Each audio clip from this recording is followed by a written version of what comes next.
It's Blake's Buzz Live. Buzz, buzz, buzz, buzz, buzz, buzz. It's Blake's Buzz Live. Buzz, buzz, buzz, buzz, buzz, buzz. It's Blake's Buzz Live. More, hate less, read comics. It's Blake's Buzz Live. Buzz, buzz, babies.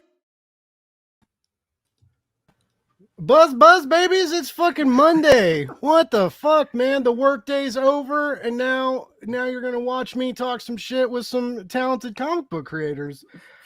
We are here tonight to honor Frankenstein the Unconquered in its second issue. Like it died or something. It is undead. Well, yeah, was he ever alive? I don't know. But yeah, we're here to jumpstart this Kickstart. What right? up, Jeffrey? What's up, Jeffrey? How's it going? Yeah, this is a new thing I've been trying. Launch. Well, I didn't invent the launch party, but this is No, take credit. Yeah. Blake's Buzz invented the launch party. Let it be known. I was doing Kickstarter launch parties before there was Kickstarter. Cigarettes were 50 cents a pack. It was crazy. It's crazy times. Yeah, so anyway, it's a new thing on my channel we're trying, which is why it's Monday night, we're live, and it's not Wednesday, but we'll be here on Wednesday too. I got a big ass show for Wednesday, but we're not here to talk about the raving success of Blake's Buzz. No, we're here to talk. We're here. I don't mind. We are here. I haven't even introduced my guests yet. I'm just a rude boy. I'm just a rude streamer. This is Dalton's first time on the show. Co-writer of Frankenstein the Unconquered. How you doing tonight, sir? Oh, not too bad. Exhausted for all the right reasons, but here to talk Frankenstein, hang out with some buds, and hopefully get a buzz. Yeah. I'm here to talk about the right reasons for being exhausted. That was an intriguing statement. What did you do all day? He's been working on a farm, making your food. Ungrateful shit. Coastal elites. This is going to be awesome, Jeffrey. Thank you for noticing that. I'm glad finally somebody tuning in, knowing that we're just going to kick ass and take names tonight. And so yeah. Anyways, Dalton, I appreciate you coming on. Happy to have you on the show. Thanks for having me. I really dug the first issue of Frankenstein the Unconquered.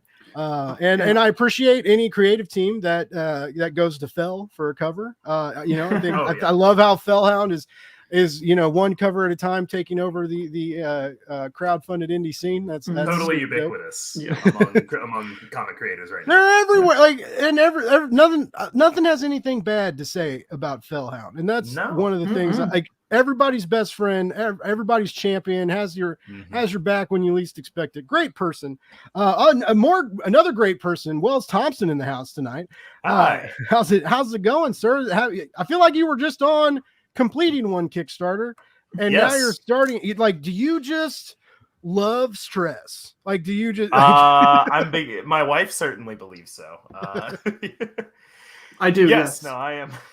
Yeah.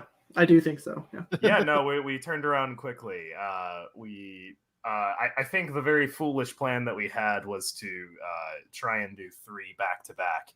And I think after the heart attack that I had a couple weeks ago, figuratively, I think we might just leave it at 2. But super excited to be back on the show. I am bright and fresh because unlike Dalton, I don't work.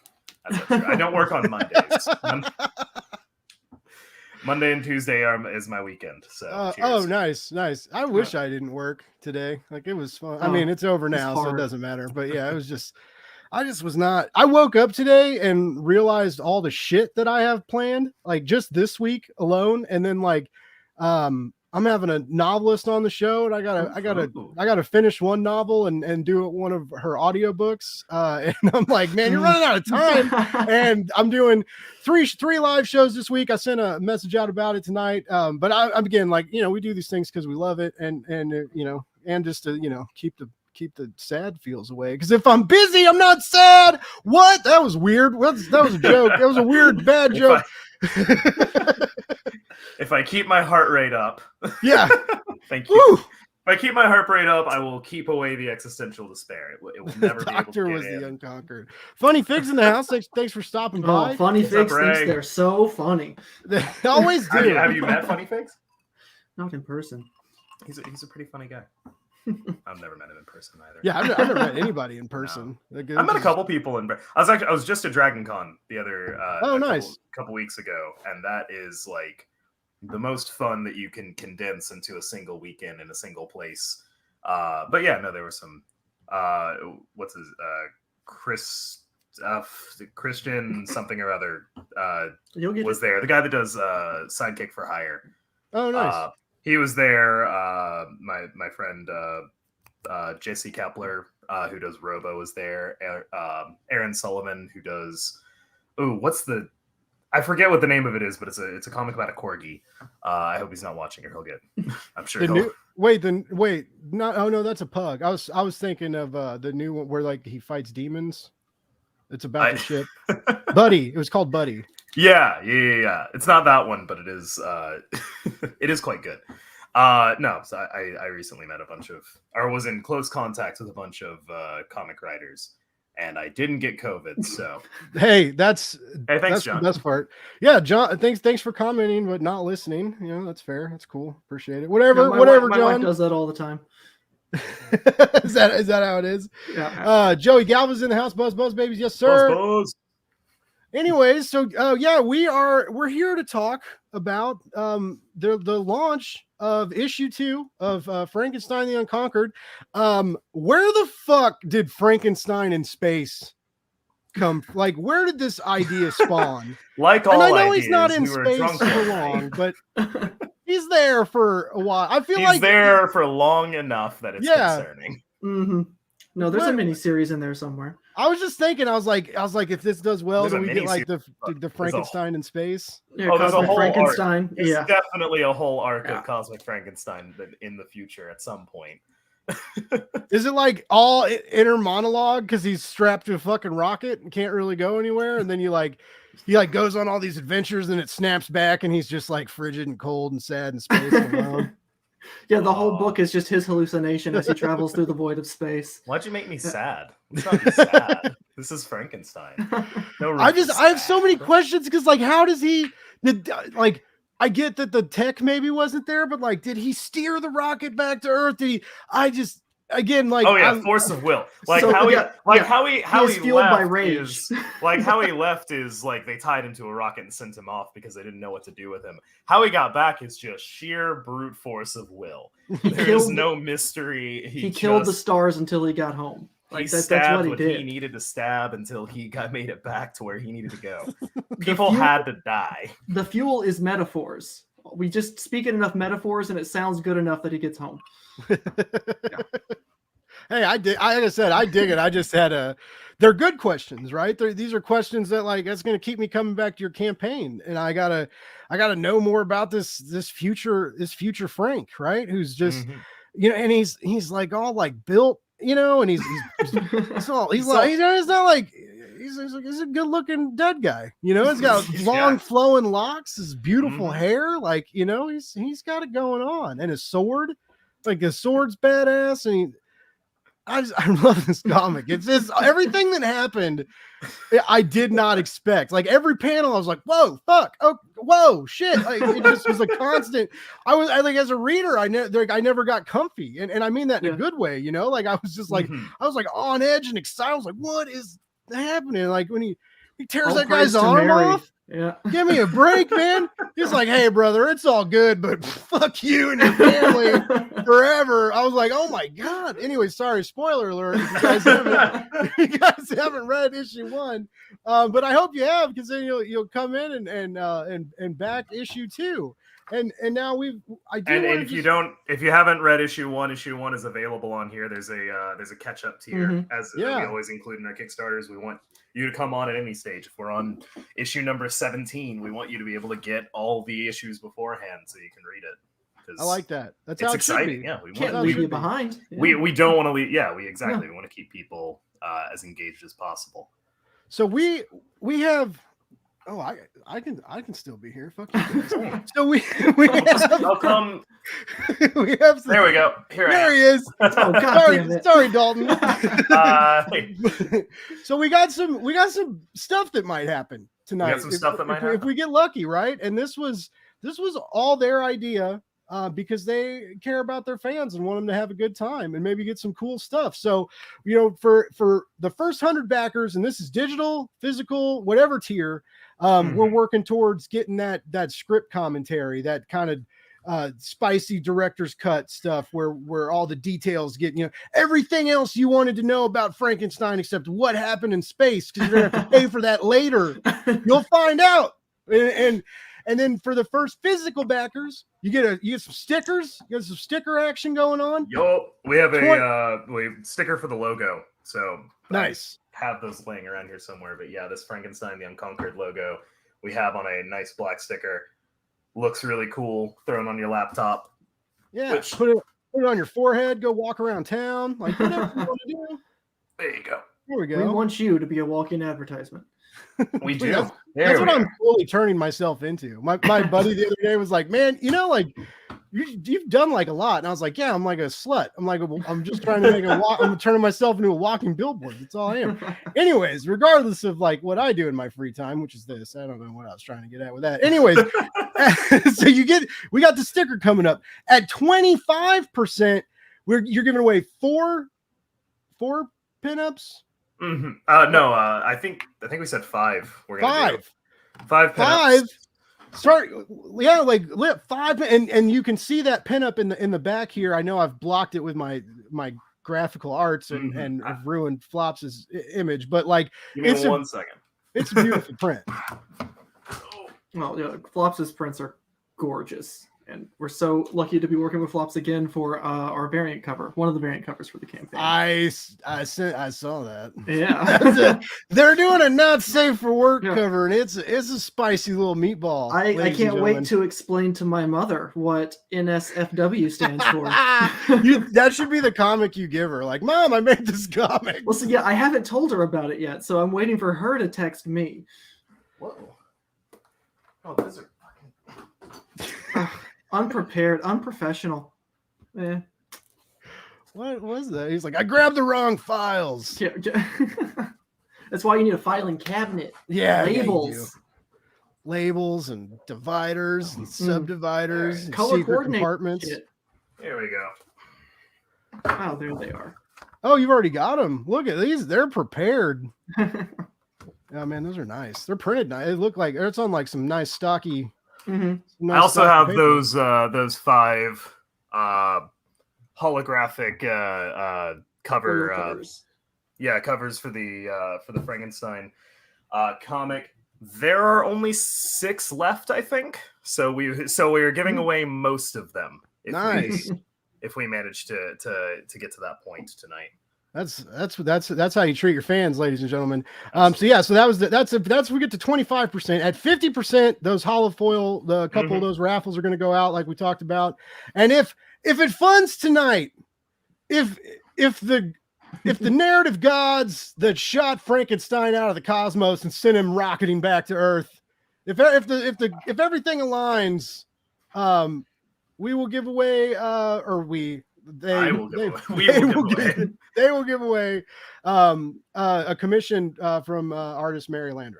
And that's pretty fucking cool. Like, she does some badass work. God, original art is cool and it's dangerous. Okay, so there's weird stuff about about collecting, right? Because like I used to say I would never get Funkos. Now I have a shit ton of stupid Funkos, right? Like, why do I do that?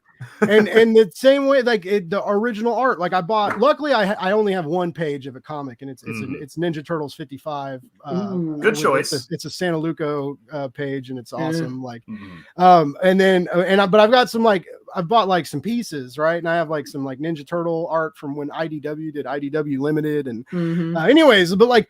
That's a dangerous rabbit hole to tiptoe around, because it's like, oh, dude, this shit's dope. And then like, and it's super fucking dope. But like, guess what?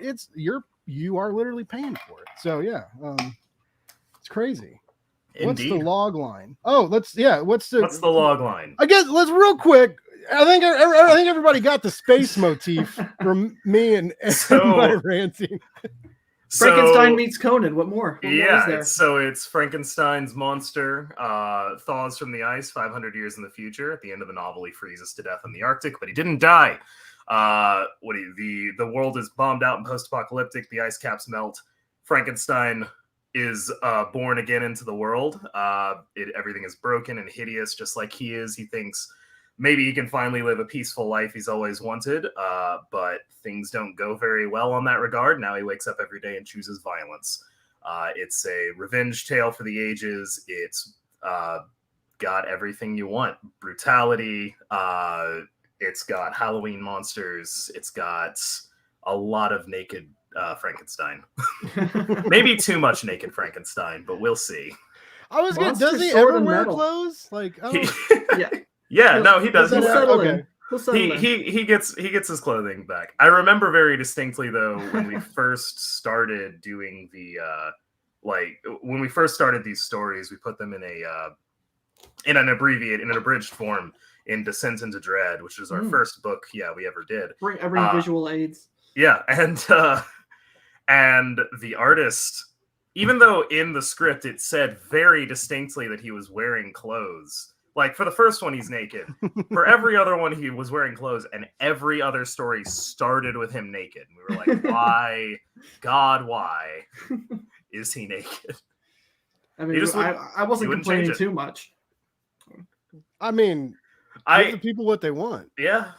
There was a language barrier there. That's what but I really do think he just wanted him to be naked. I think he understood us. He just didn't care. Can't fight that passion.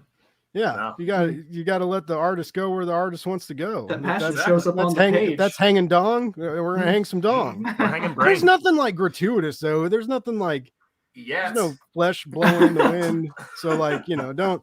If undead naked creatures, like if you're just like, I did that before on Kickstarter and I'm never doing it again, I promise there's more to this than just naked Frankenstein. You're totally safe. Let me tell you something. We're doing our first ever not safe for work cover this campaign. If it's successful at some point in the future, Frankenstein's gonna hang some brain. All right. I promise that to you. Hanging head. I'm really curious to see how that not safe for work cover does, because Flops is there. You have a very popular artist online, and people very much like that art, and I love it. He has a great like 80s pinup style. Yeah, that just like everything about it. That's why we had the original we didn't want the original pinup that we did. We weren't looking for anything too over the top, but we wanted that sort of sultry kind of vibe to it, and he just nailed it. And so when we were thinking how do we do better at Kickstarter, we started looking at other Kickstarters and we're like, well, here's an idea. Yeah, that's the new deal. And we already know we already know how to work with them, so sure, let's do it. Metal covers and nudie variants. That's how you make money. Maybe throw in some pogs. I'm starting to see pogs and trading cards, baby. You can get out of the grade room classroom as you get older, but you never really get out of that grade room. Because I remember, what was it? One of Dave Cook's books I backed had pogs in it, and I was just like overjoyed. No, not his other one, the beats per second. Oh, but yeah, beat downs per minute. Yeah, beat downs per minute. Yeah, Sorry, Dave. Sorry, man. No, it's good. You're not here tonight, so I don't have to impress you, Dave. He doesn't watch my fucking show. I'm just kidding. No, I do want to. We haven't been talking. I do want him to come on. We're gonna have a Killtopia special once it ends. I'm excited for that. There was all these people I had booked a long time ago, and I thought I had COVID, and I kept testing negative, and it was like this and I'm stupid and don't go to the doctor, but I had this I did eventually because I had to, a month-long sinus infection. Jeez. Dude, I had to cancel. I was so worried that the show was going to get fucked. I canceled so many interviews because I had no energy, and my whole shtick is high energy douchebag, right? That's what I do online. Hey, if it works, it works. yeah, right. And so the the what? That's the t-shirt. High energy douchebag. Yeah. I have been needing to make more t-shirts. maybe that'll happen. That and the love more, hate less, read manga variant. I do love that. I do love that that slogan you have in kanji. Ooh, yeah. But so yeah, like I know you guys came here to talk, manga and me, and what's going on in my life, and just everything Blake's Buzz. Yeah. I mean, if we could turn Frank into like shoujo manga, that would be pretty great. Oh, dude. I mean it would. It could happen. Frankenstein the Unconquered as harem anime, absolutely. Yeah. Absolutely. I kind of want to see him do a Sailor Moon transformation, but that's just me. That's where the clothes come from. There we go. Like he's naked till he like says a cute little phrase. No. Subversion of tropes. He's fully clothed until he needs to transform, and then he gets naked. Oh man, but so yeah, you guys were talking about how to be the popular thing on Kickstarters, right? Which is funny because your last Kickstarter you got the Fellhound variant, which I was is very much like that and like that's like getting a Lane Lloyd variant, right? Like we love these people and they pop up all over on Kickstarters, right? For sure. So it's like this kind of rite of passage to get these like cool artists to do, because you're like, oh man, if Fell's doing stuff for you, like even though you are paying them, like they're not gonna think you're not gonna do cool. Yeah, they gotta think it's worth it. Like, at least you guys aren't pieces of shit. Yeah, and I know people can change. All right, I know, but at least I'm just saying, like, you've got good people like backing you, and so like I'm glad that you guys are doing more of these Kickstarters. I like what I've read from both of you, and Thank you. I mean, and I know it sucks. Like it's exciting too, probably, but I know like the back-to-back, indie comic mentality like is tough. But if you can pull it off, that's how you survive in this crowdfunded area. Like we want to get our story out there, and we'd like not to take like 17 years to get the story done. We'd like to get it done for real. So yeah, we gotta get them out as quickly as we can, as quickly as we can stay sane doing so. I think are we officially doing it at 8:30? Is that the plan or something? Officially, I think so. We might break down and do it a little bit early, but we do have give the people what they want. We definitely have a pre-launch link. Nice. So, and that will turn into the real link. So I can. Oh, will it? I didn't know if like Internet Magic did that or not. Like Internet Magic absolutely does. Sitting on the pre-launch page, and then it just changes like right before your eyes. I don't know if it changes right before your eyes, but I know that the link stays the same between them. Nice. Verify my password. Kickstarter. How long? Yes. How long have we known each other, password? Not long enough.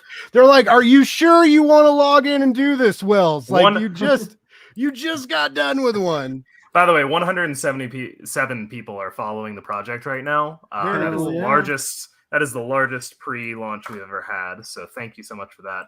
That is the link to get yourself some Frankenstein the Unconquered, and we will be putting that live very shortly. I do want to grab one or two things real quick. Is that in the private chat, or did they actually go into the comments? I just bopped. There we go. There we go. Perfect. This is the link. Would you like me to read it to you? HTT. I'm not doing that. It's right there. You just type it in. It's real easy. Maybe put your glasses on, sit close to the TV if you can't see it. These aren't my problems, folks. These are your problems. Also, you should have been fucking signed up anyway, because I'm pretty sure all three of us have been reminding people that this new comic is about to happen. Yep. I've been pinging it out every day for the last like 2 weeks or so. How do you guys do? Because I just tweeted about this, like scheduled tweets. Do you guys fuck with that, or like how? I really need to, but no. I feel like it'd be easier, right? If you see me tweet something, I tweeted it right that second. Oh, well, see, I kind of like that too. I like that you're in the moment and you're like, this isn't a copy paste job, folks. I'm passionate about my own comic. That's what I'm saying. It does unfortunately set me back when I'm at work, because I'm generally at work like in the evening during the weekend when everyone is online. So I need to start maybe scheduling tweets for then, but it is what it is. Yeah, I would like to do that, just because, I mean, usually when I go live, I do like, if I'm like really bored or half drunk and I'm just like all over it, right? Like I'm like, I do like an hour, 30 minutes, 10 minutes, Mhm. 5. But I usually just do like the hour and usually a half hour or 5. Like I usually do like the 5 minute, like because I think live in 5 sounds cool. I sound Live like in I 5, sound yeah. like a boss. But like I was like, man, it would be so much easier, especially with like people's Kickstarters and stuff that like Mhm. I like you guys, but I get Mhm. distracted, right? There's maybe a butterfly or like a fire or something. I don't know, but A like fire. I will forget. Hey, we Did I set the fire? Yes, but What I still neighborhood got do you live distracted by it. in? It's a weird. It's not the best one. It actually wouldn't be a fire. It would be a stray gunshot probably. Anyways, Somehow I that's appreciate worse. that you're going to lecture anyone on the weird conditions they live in when we can all see behind you that hippo howling at the moon. Like everyone, like we're just not going to acknowledge that. That's the homestead. What are you talking about? I guess the only graciously- thing on the wall too. It's like this wall yeah. is for this and this Yeah. only. That's the only. That is Yeah. above our bed, and that's where it will stay. That's where It's it a was in the sacred last painting. apartment. That's where it's going to be in this one. That's where it's going to be in our home. That's home.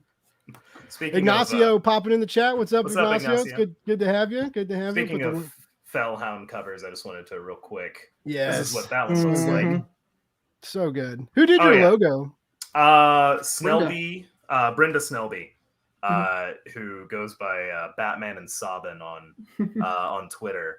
Okay. She is Great handle. fantastic. She is Oh. she is a miracle worker. She Mhm. absolutely has saved their ass on too many occasions. What's up? Elko? El Crudo's in the house. What's up, dude? Good to have you. Holy shit, fucking Heather Vaughn. What's no way? Heather! What up? What's Oh my up? god. Heather What a did great, cover, eh? Hell awesome yeah. artist who also Oh does my the God. cover work for this wonderful comic. Shiny, Yes. shiny. Is that the Mhm. oh, look at that. That's That's the a, foil one. I get one of those for hosting this, right? Like that.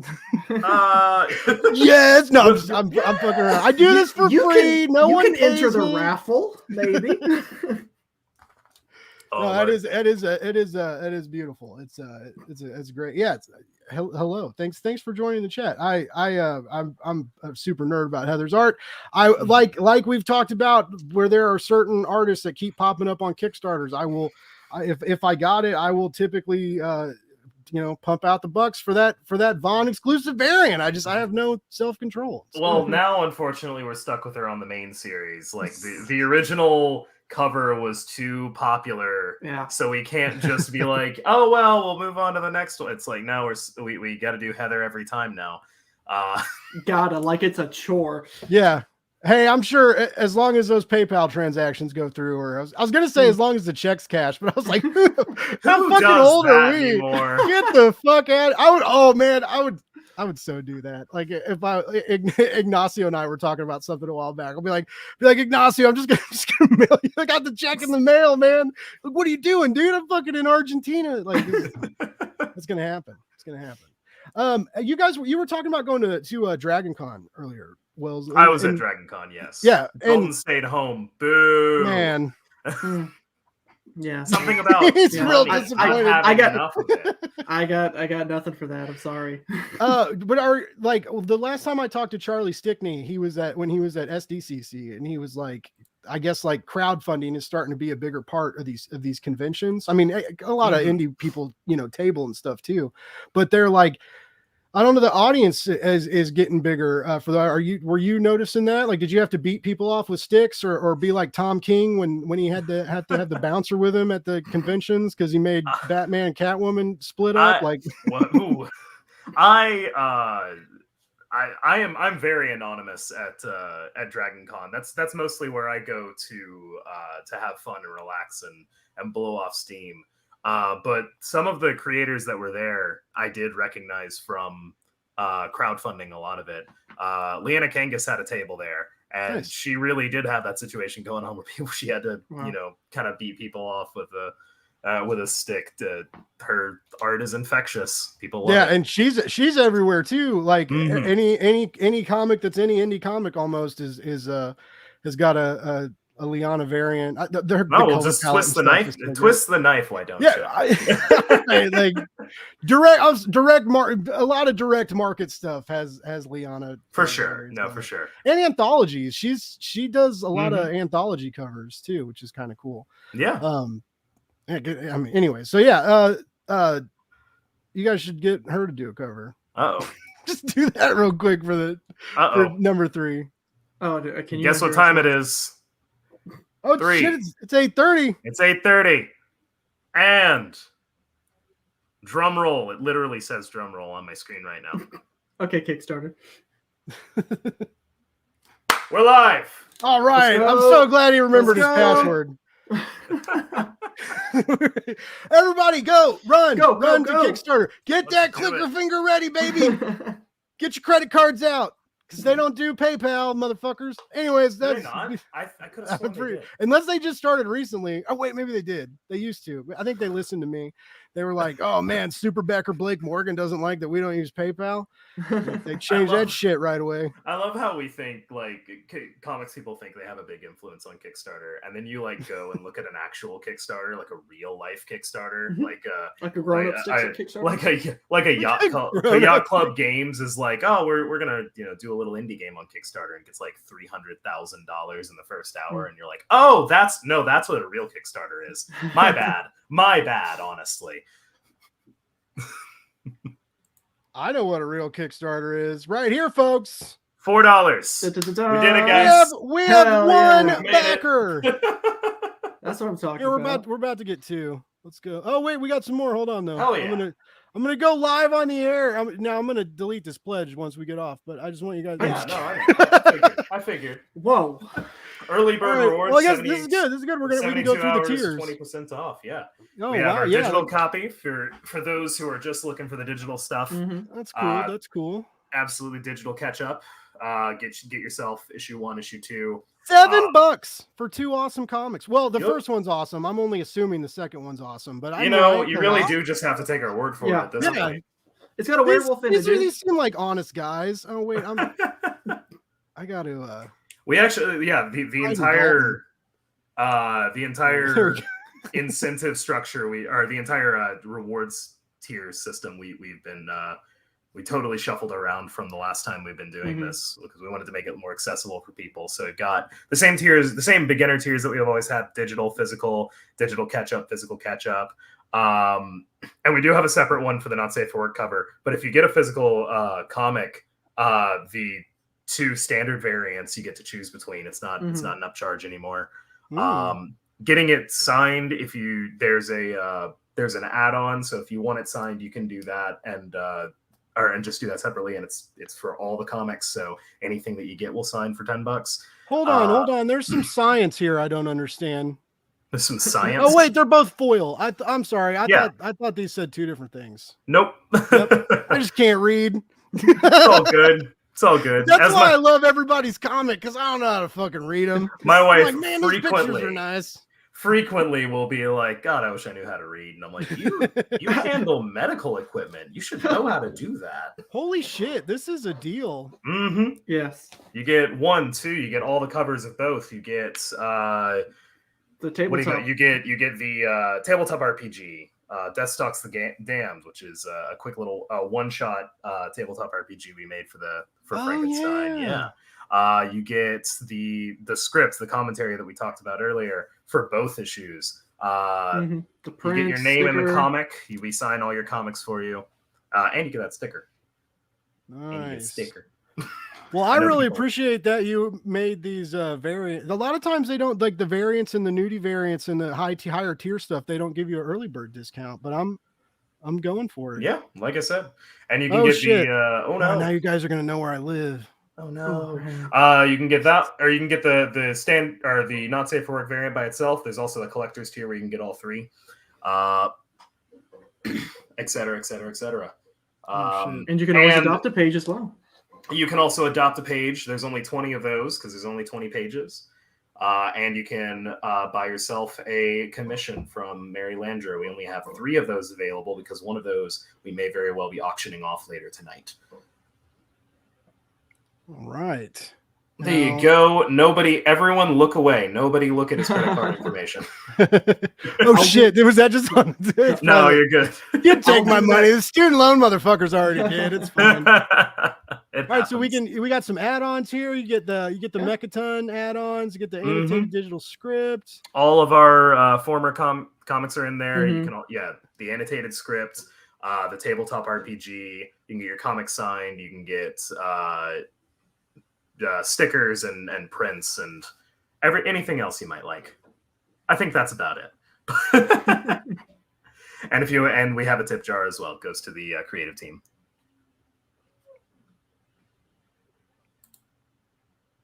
What happened? Oh shit! Yeah, we need to. I'm bad. Everybody knows the last 4 digits of my credit card. It's okay, guys. Contact I me at understand that Dalton K. Shannon, rewards or I got it reimbursements aren't guaranteed. Yes. Boo-doo-doo. The last 4 digits of Blake's social security number are surprisingly the same as the credit card. That's weird. 7, 8. You're welcome, guys. No. All right, then let's tweet this. Oh, I always tell you it's okay to do this, and you don't let me. All right, and now because I'm a good person, we're gonna do. All right. Oh, Jesus Christ, my computer doesn't suck. Well, maybe it does. This is my work computer. I'm not supposed to do this stuff on it. But I don't have a computer. Actually, I do. It's like a really old MacBook, but anyways. This one's newer. All right, so let's see. Hell yeah. Hell yeah. Frankenstein the Unconquered. I have spelled Unconquered so many fucking times, or misspelled it so many times, like doing promo for you guys. Yeah. And I'm congratulations. Welcome to my day-to-day life. Yep. It's that damn Q. All right. This is not fun. You guys don't have to watch me type a tweet. Get this shit away. Anyways, but yeah, so you got a backer out of me. I'm excited for that. I could not even. I guess you guys sent me the file. I could just print the not safe for work cover, but that's not the same. It's possible. Yeah, that's exactly worth $16 plus $6 shipping, depending on where you live. You got to shop on that. Get that dirty nasty style. I did. Yes, I doxed myself. Yes, he did. Yes. Ethan Van Sciver was probably going to do it eventually. I'm big time. They know I hate Comicsgate so fucking much that they're no, I'm just kidding. Fuck that guy though. Do it live. Yes. Well, do some things live. Kickstarter. I mean, you know what? Hack me, motherfuckers. I don't care. Bring it on. Bring it on. It's if you try and buy something tool cool, my bank's gonna be like, you don't have enough money. Like that's how it's gonna be. I'm not gonna buy your fucking voyage to whatever holiday getaway you're trying to steal from me. That's the cold hard truth. Anyways, there's very simply nothing you can achieve. You cannot steal from me if I have nothing. Yeah, I have nothing. I mean, I guess you could get online. You could wear cool sunglasses and get online a few times a week and just really go to, if you really want to steal my identity. But I feel like people would know, or maybe not. Maybe like my lookalikes out there, like waiting for me to slip up. I'm gonna get this motherfucker. What would be even more heartbreaking is if it's not even close to a lookalike. If they take over the show and nobody even notices. No one knows. Yeah, just me and some sunglasses. Yeah. Like, hey guys, what's going on? They're like, hey Blake, you sound different. They're like, man, Blake's buzz is. I used to only watch it every now and then, but I tune in every week. I watched last week's show twice. Anyway, but yeah, so Kickstarter's live. Let's refresh it because I saw the numbers bouncing up when I was over there. The numbers do bounce. As long as they don't go down, right? That's don't do that. Oh man, I thought you had 29 backers. It was the 29 days to go thing. I was like, oh shit, we got 12. We got 12 though. $165 going up. All right, we just need 90. How do you add 87 more for those scripts or some we won't really know. Oh, you guys know the amount, I guess, for the 50 physicals. Like, does it tell you like on your login page like all the secrets and the things? Oh yeah. No, we have access to who got what. We see everything. Thanks for popping in, Crudo, baby. Thanks, Crudo. Hey, next time you go live, man, hit me up, man. I'll do fucking love to do another show with you. Kick your ape story off. I love his comic, man. El Crudo's nuts. He's a good dude too. But yeah. Anyways, what does this say? Frankenstein the Unconquered. So it's not just the clever name. Now I'm thinking we need to do like one of those giant artist editions called Frankenstein the Uncolored, where it's just Mary's inks. Oh, I love that. That would be killer. Wow, Didn't these Barbaric guys do are that on their recently? second issue, already talking artist editions. Big, dream big. If anyone deserves it, it's Mary. Like, Yes, those pages. And those aren't unheard of. I don't know that many people do like oversized ones, because I mean, then you start thinking about like the headaches of shipping and stuff. But No, I have seen like black and white, like different different kinds. Usually, I guess it's just a black and white. It's not really an artist edition. So that's another weird trend that I mean, it's cool if people buy it. But I've seen a couple Kickstarters lately where it's like you can get the special black and white edition. It's like more expensive, and I'm like, okay. Wait. But I mean, I've bought way weirder stuff at that notion of exclusivity, right? Where it's like, I gotta get it now. Oh, for sure. Now I have like 30 Chris Claremont X-Men omnibuses, and it takes me like a year to read one of them. What the fuck am I gonna do with these things? No, I love those though. Like I it's will not keep your buying fault. them. Claremont just throws words on the page, dude. I like, can't. He's just I can't believe how much he wrote like during 20 years. Like, you're gonna cover up all that Art Adams work with your words, Claremont. Come on. How many balloons do we need on this page? So many. 4. And in the danger room too. Like, oh my god. Oh no, like watch out for this spinning blade. Like you should use this power while I use this power. And it's like, oh man, that's not how they don't have time to say that shit in the danger room. It's instinct. So often we forget superhero comics were made for children. Yeah.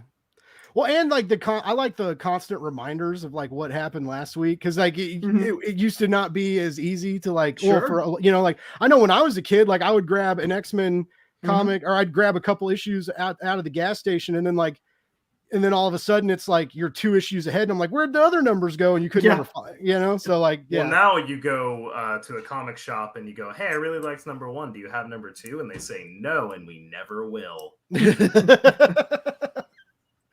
And why do they do that? Because you fucks don't pre-order your comics out there. I'm sure the people listening to my show probably do. But most people don't it's crazy how most people don't know to pre-order a comic. Like true. They don't know that's how the industry works. Yeah. It's based on pre-orders. Like it's a broken system. and we're here to fix it by bailing on it and going to Kickstarter. Exactly. Fix it by breaking it. That's But in a way, all Kickstarter is pre-ordering, right? I mean, depending on how you look at it, like for sure. Oh, for sure. If you see that what Vault Comics wasted Kickstarter as any, like, if you think that they're doing a gamble, like, oh, maybe we won't make our money here, they will. Don't worry, they will. You're pre-ordering it. All right. Well, now that I got my credit card information off the screen, we can go through your campaign page. Scroll through everything. Take a look. Mm-hmm. That's that sexy logo that I love so much. Doubles as a sticker. And a sticker. Yeah. Next time we're gonna have a mouse pad. Props to whoever gets the first tattoo, though. Oh, it's gonna be one of you guys, right? It has to be. I'm not. Is that one of the tiers? If we meet the first stretch goal tonight, Wells is getting Frankenstein the Unchained tattooed somewhere on his body. That's made for a tramp stamp, Wells. The audience gets to decide. I'm not going to let the audience decide, but I'll agree to those terms. If we get to the first stretch goal, which has not yet been defined, we'll just set it at 100,000. No. Oh God, no! If we get to a certain amount, I will consider it for sure. I know there's been other creators I've had on that, like, they didn't get like the logo tattooed on them, right? But like every comic they do, they get like some kind of, and these are guys that have like sleeves and stuff anyway. Like like they're obviously really into tattoos, but they like, I've known a few people that have like gotten little tidbits out of like every book they've ever done, and I'm like, that's neat. That's cool. Yeah. Like, part of me does want to get like something of Fernando's art and something of Mary's art. Mm-hmm. I don't know what it would be. And I also Frankenstein wearing the Mechaton glove. Thanks, Joey. I'll get those to you and send you a DM. But yeah, let's here. Let me let me put my movie trailer voice on, and we'll just do this. Let's do this real quick. 500 years in the future, the Arctic thaws and the beast awakens to a bombed-out post-apocalypse as hideous and hostile as he is. Seeing an opportunity to reinvent himself and live the peaceful life he always wanted, the beast attempts to settle down and live simply with villagers who are unafraid of his ghastly appearance. But when soldiers come to collect their due, violence is the only answer the beast can come up with, and his dream of living simply is ripped away. Having followed his war path to its bloody conclusion, the beast was exiled to the stars, his legacy tarnished, his family flayed before his eyes. For 30 years, the world has known an uneasy peace, but the beast never stopped fighting for control. And now, on the dawn of the 200th year, the sky explodes and the beast, bathed in the cosmic blood of the stars and the comets, has returned. God help anyone who stands in his way. Fuck, that's metal. Man, I don't know what was better, the voiceover or the interpretive dance that went with it, Wells. That's what I'm here for. Interpretive dancer. This Kickstarter, it's so fucking dope. I'm serious, man. Like, and the art is great. It's so gruesome and it's different. It's very different. And I like the gumption that it takes to like one of the best, novels that's ever been, written in the English language, and to like continue that. And I mean that as like no slight or anything. Like it's just to like, it's like writing a zombie story these days. Like you have so much stacked up against you, right? And and you have to go through like so much extra work on like pacing and plotting and art, and you have to make it worth it, right? And anyways, you guys did that, so congratulations. There, finally we get to this art I've been talking about. Fuck, for like a year later. Look at these are new. See? Oh man. See, Shelley's novel's great, but Frank never wrote a dragon with a sword in the book. That's true. So I think that's what I'm saying. Yeah. That's true. No, I really I do want to appreciate like that first page that you see there is like already an impossible page. There's enough story in that one for comic. A whole issue. For like an entire issue of another comic that could have been like the amount of story we jammed into that one page. And we wrote it and sent it to Mary, and we're like, oh, she's going to hate us. She's going to say, what the fuck are you doing? And then she just sent it back. Like, here you go. Like, absolutely no problems. Here you are. Any notes? And we're like, no, you nailed it. How? Yeah, I love the layout. Like, the layout is so fresh, and it just like, when you put like 9 panels on a page or 12. That's 12. This is 12. Like, this is 12 panels on a page that we asked her to put on here, and you expect like a grid or something. You expect something very standard looking, and then you get this back, and you're just like, well, we made the right choice, clearly. yeah, that's a great page. This is also a great page. You know what I love about this page is the wildly different like color scheme that's available for this briefest moment. Right? Dahlia is a really interesting colorist. She just makes some very like bold choices. Bold and almost abstract. Like it's ditonal to a point of almost like absurdity. But and like the choices she made for this, she was like, oh, there's this kind of explosion of action and sort of grand storytelling. I want to do something radically different. And we were like, yes, everything. Also, about this image is so good too. Him right, thrown with the crown. Fuck, guys. Oh it's so good. This gaze that just like breaks into your soul, even though you try and like chase it away. You're like, don't look at me like that, and you just keep staring at it.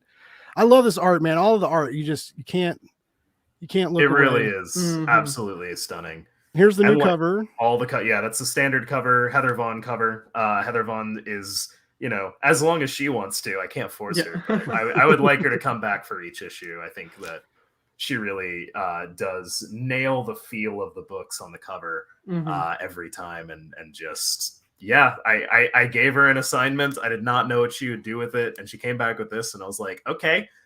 Sure. She understood it. She understood the assignment. Nailed it. Is what happened. What ideally, guys, if like all your cosmic dreams came true, like how long is this going to run?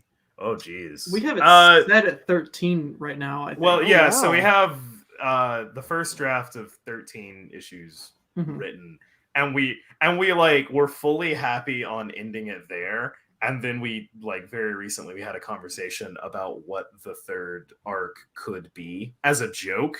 as these things always do. Like, oh, well, what if Frank did this? And then we're just like, damn it. And they're like, well, what if he it's did? too well, what if he did? And then it turned out to be too good. So we might be stuck with this guy for a while. But Yeah. But I think it's worth it. Hopefully. And then this is the variant for Kaylin Smith. Yeah, Kaylin Smith, who is just incomparable, super talented. If you've ever read anything by it, like her style is super distinguished. All of her books are absolutely fantastic. And she has a Patreon comic, The House of Lothar, that involves like werewolves and sort of universal horror monsters and that kind of vibe. So it was a great fit for this particular cover. And yeah, we met at Planet Comic-Con in Kansas City. Nice.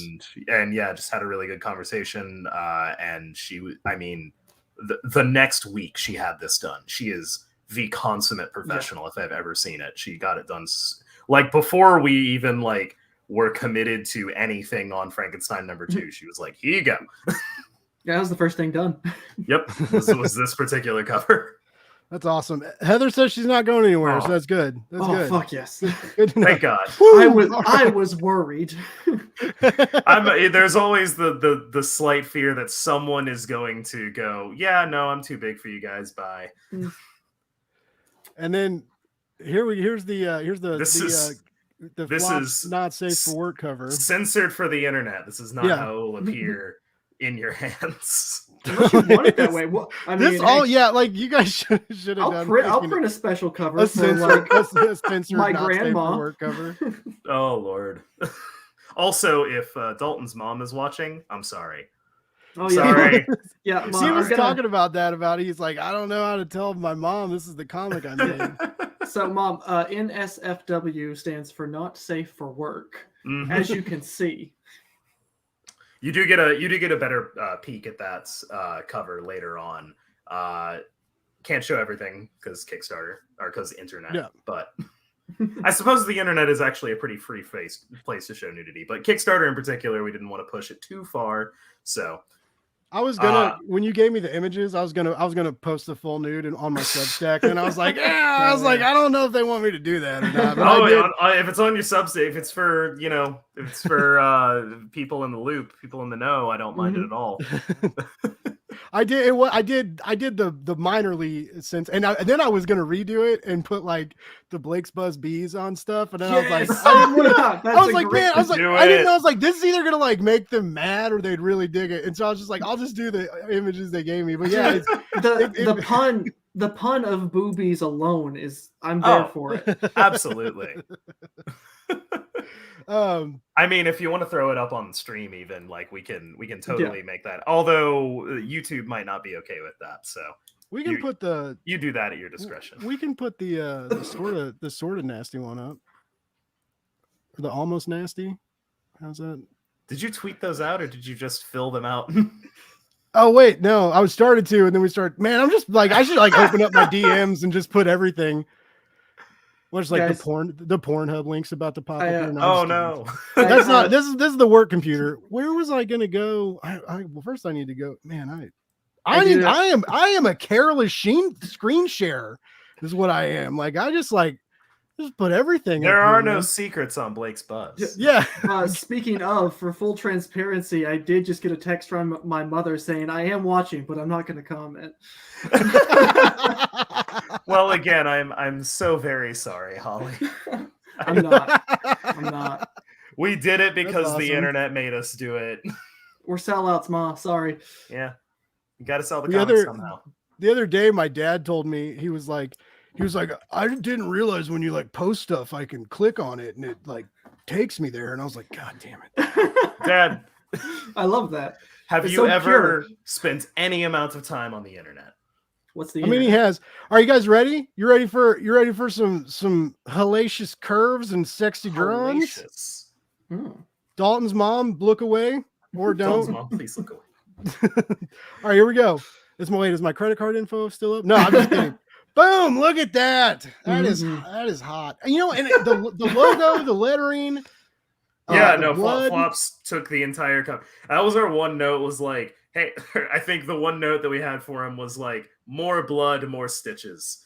Oh yeah. What? We joked that the original cover that Heather Vaughn did for #1 was the Frankenbutt cover because you can kind of see his butt. But I think this is supplanted. This is the official Frankenbutt cover. Yeah. This is. I'm good with it. I'm ready for it. I was when you guys said that when you told me you were doing a not safe for work cover, and I was like thinking of this comic, and I was like, what? How is that gonna work? But this is how it works, ladies and gentlemen. Monsters. Boom. Monster Right. Babies. We're like the bride gets introduced. Yeah. The real This seems question a is pretty it obvious cake? Is it real or is it cake? Because this looks like cake. this is cake. You would take a bite out of it. Anyways. Oh, good old That got cheesecake. real. Sorry. Oh god. Is it cake? No, you can still have the All Frankenstein. hail flop. All hail flops indeed. But yes. Flop. I love his style. I love his Mhm. and he I does didn't, he know does about it nudity until- and models really, really tastefully. I like Mhm. the way Yeah. he portrays it. I love how he draws She-Hulk. Oh my god. Like Mhm. that's how like right before the show started. I didn't know about him, and then boom, like he's like posted some She-Hulk art, and she was like Mhm. in like workout clothes, and I was like, goodness. She-Hulk, Big Barda. He does a lot of cool stuff. Mm-hmm. That is the #1 comment I've actually gotten like at conventions on the stand from this guy, from this print is that She-Hulk? And I'm like, Yes. who do Yes. you think? Wait, Yes. who do you think Buy this is? That's why you say yes when you buy it. So it's the new She-Hulk comic from Marvel, $4.99. And you know what? You got cash? $4 even. I'll throw in this print for you. Enjoy the She-Hulk comic. Yeah. I mean, I tell people at the booth all the time we invented Spider-Man. He does. Wells and our lawyers keep telling me to stop, but I mean, We don't have a lawyer. that's Good why we have to Caleb. stop. Yeah.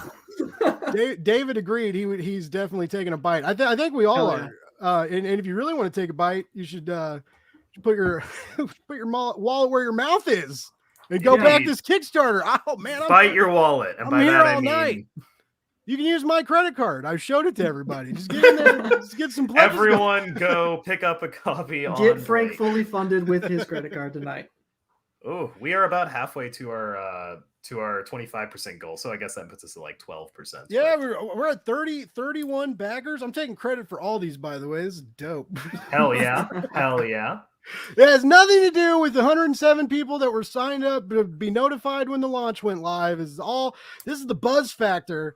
This is the Blake's buzzing campaign bump.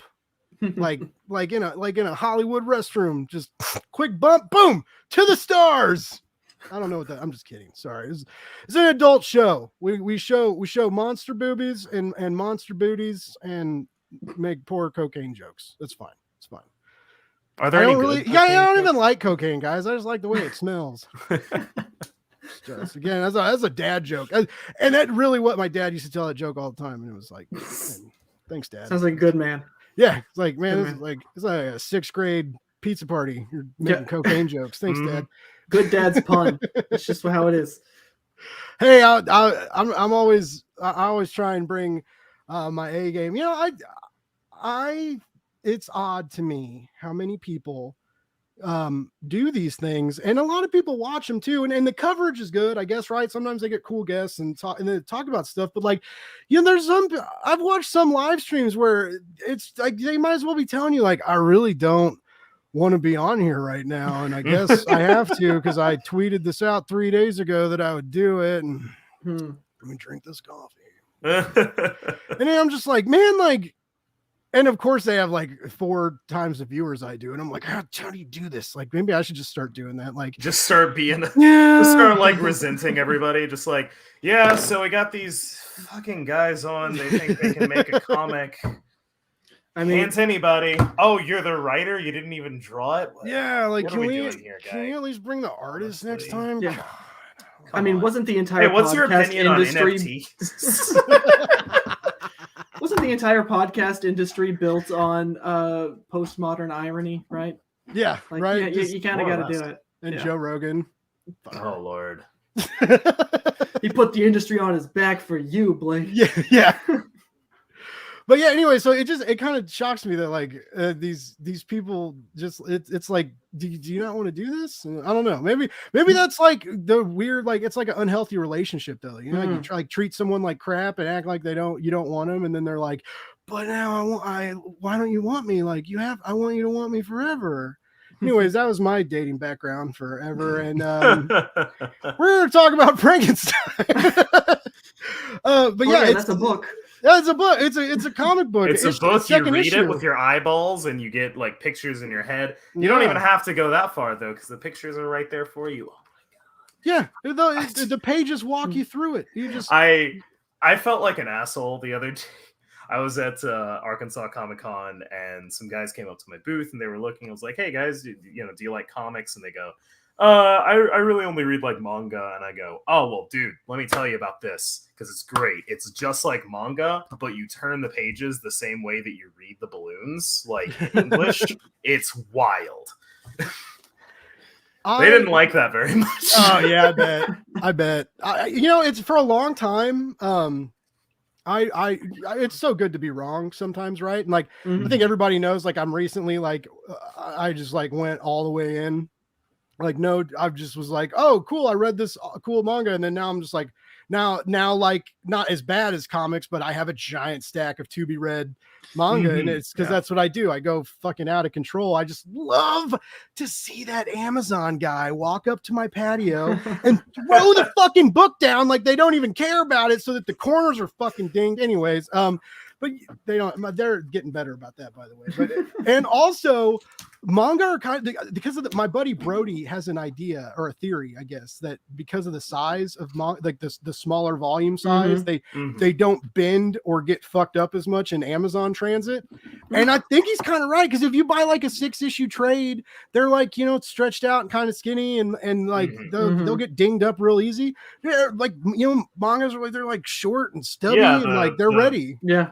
The 5x8s, like very stout kind of books. Yeah. No, I can see that. So yeah, Amazon has a harder time fucking them up. So that's another reason to do it. But anyways, like I just recently got into it, and I'm loving that world, and I'm loving exploring it. And I've also told everybody I'm currently watching Attack on Titan right now, even though I should be prepping for the absolute clusterfuck that is about to be October spooky season for Blake's Buzz, because shit's spooky. Oh spooky, man, I got some cool stuff that's coming, and I'm really excited about it, and some great guests and shit. And anyways, I've got like a lot of reading and stuff to do, and of course I'm like, let's start watching this. Like and it's a great distraction. But my sister and her boyfriend, or he's about to be my brother-in-law, so he's her fiance now. They're awesome, but like he's gotten my sister into anime kind of, and they've all watched this. They fucking shamed me because I was eating, right? And when you try and like eat and do subtitles, you miss a lot, right? And then you got to like pause the screen, and then you get like sauce on the screen or something. It's a mess, right? So I switch it over to the dubbed version while I'm eating, and they both fucking come out. I'll let it go, because like he watches enough anime. But my sister comes out and she's like, "You're watching the dub." And I'm like, fuck you. Cut like, those toxic people out of your life. There are a lot of anime where the dub is a superior version. I only watch dubs. Me on that one. I only watch dubs. I think that there are some where it's a mistake. Madoka Magica is a mistake to watch the dub. It just is. Yeah, and like some of the, like the older stuff, like it gets kind of rough. It's like ooh, when the translation's really really bad, that can obviously be awful and distracting. But then you have like Cowboy Bebop. And if you think for a second that the right way to watch Cowboy Bebop is with subs, you've never been more wrong. I don't trust your opinion on anything. See, I'm more curious to find out how you can eat while watching Attack on Titan. Oh, I just pretend they're tiny little people. I'm like, oh, so you become you embody the Titan. I like knock shit over. I like kick the couch cushions. I can't watch that show, period, because I'll make a huge game of it.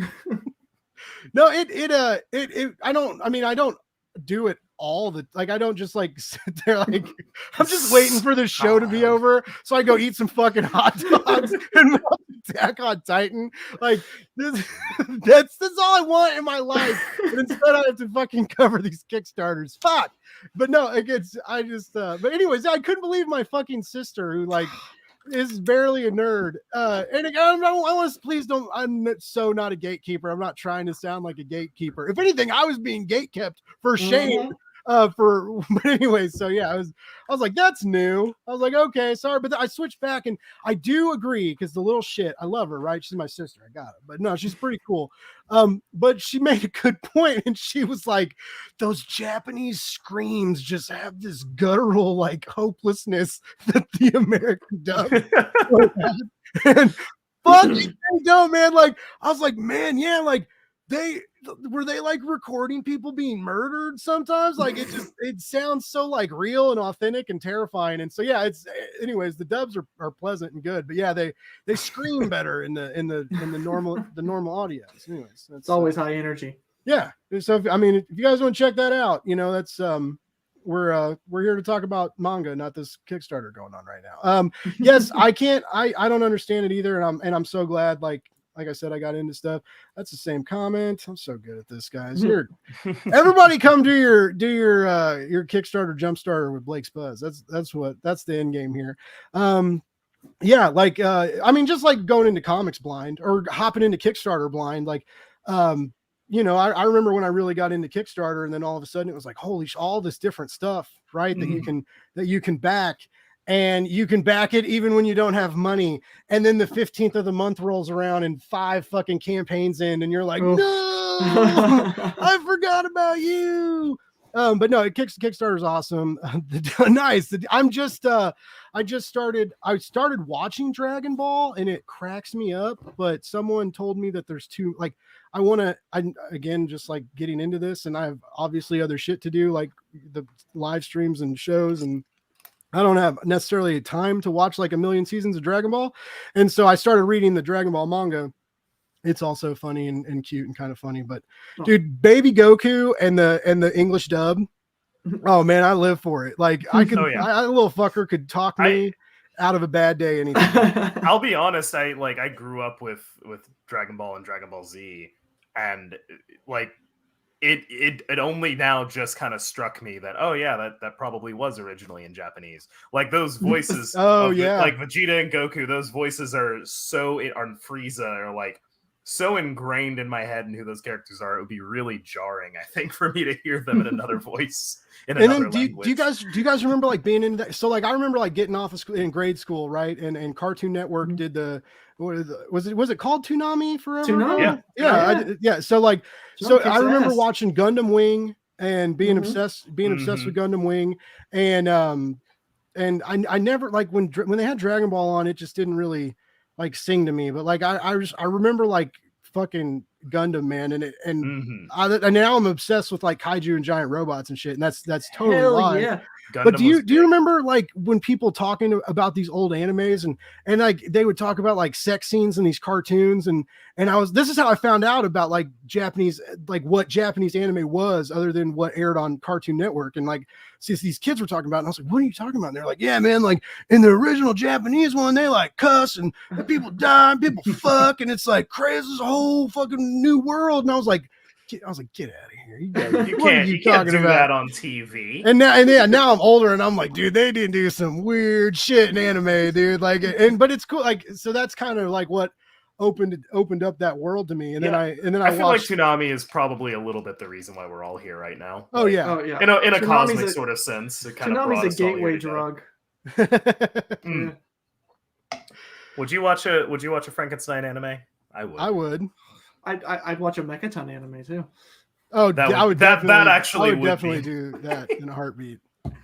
Oh God. No. I mean, if a cartoon's cool. Like, do you know how like I've watched part of the first Lord of the Rings, the new one. I haven't watched new Game of Thrones yet. I'm way behind. Hot D is really good. I can recommend Hot D. A lot of people. House of the Dragon. I know. What do you like? I see HOTD all the time online, but I've never pronounced it like that. Like I was like, that took me off guard. That Hot D took me off guard, and it just keeps going. Tied me. Took my breath away. I was almost choking. Anyways, sorry. Choking on the Hot D. Yeah. You know it. Heyo. But you know what? Like, but I'm freaking out about Chainsaw Man. Like, I'm so like, I need to get I'm into so that. excited about the I new. need The to. Everyone Chainsaw loves Man. Chainsaw Man. Everybody loves Chainsaw Man.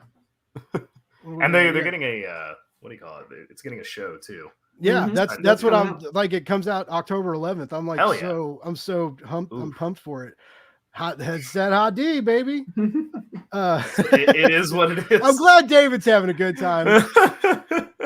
If we're here only for David, I'm okay. I'm okay with Hey, as that. long as it's like there. I mean, there's people here. I always notice there's like people here, and like I always get scared because I'm like, man, no one's chatting. We're just talking to nobody. And then I notice there are a handful of people here. And then what's even weirder is like, and I get that like people get busy, but you know, like after the fact, like, and not long after the show airs, like I'll have like 30, 50 views, and I'm like, why don't you motherfuckers come hang out in the chat? Just like set an alarm.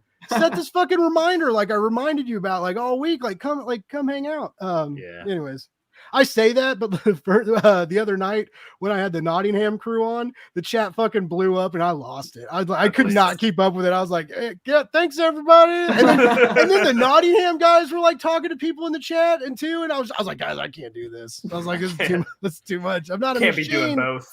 Like it was super distracting. So yeah, like, I want people to talk.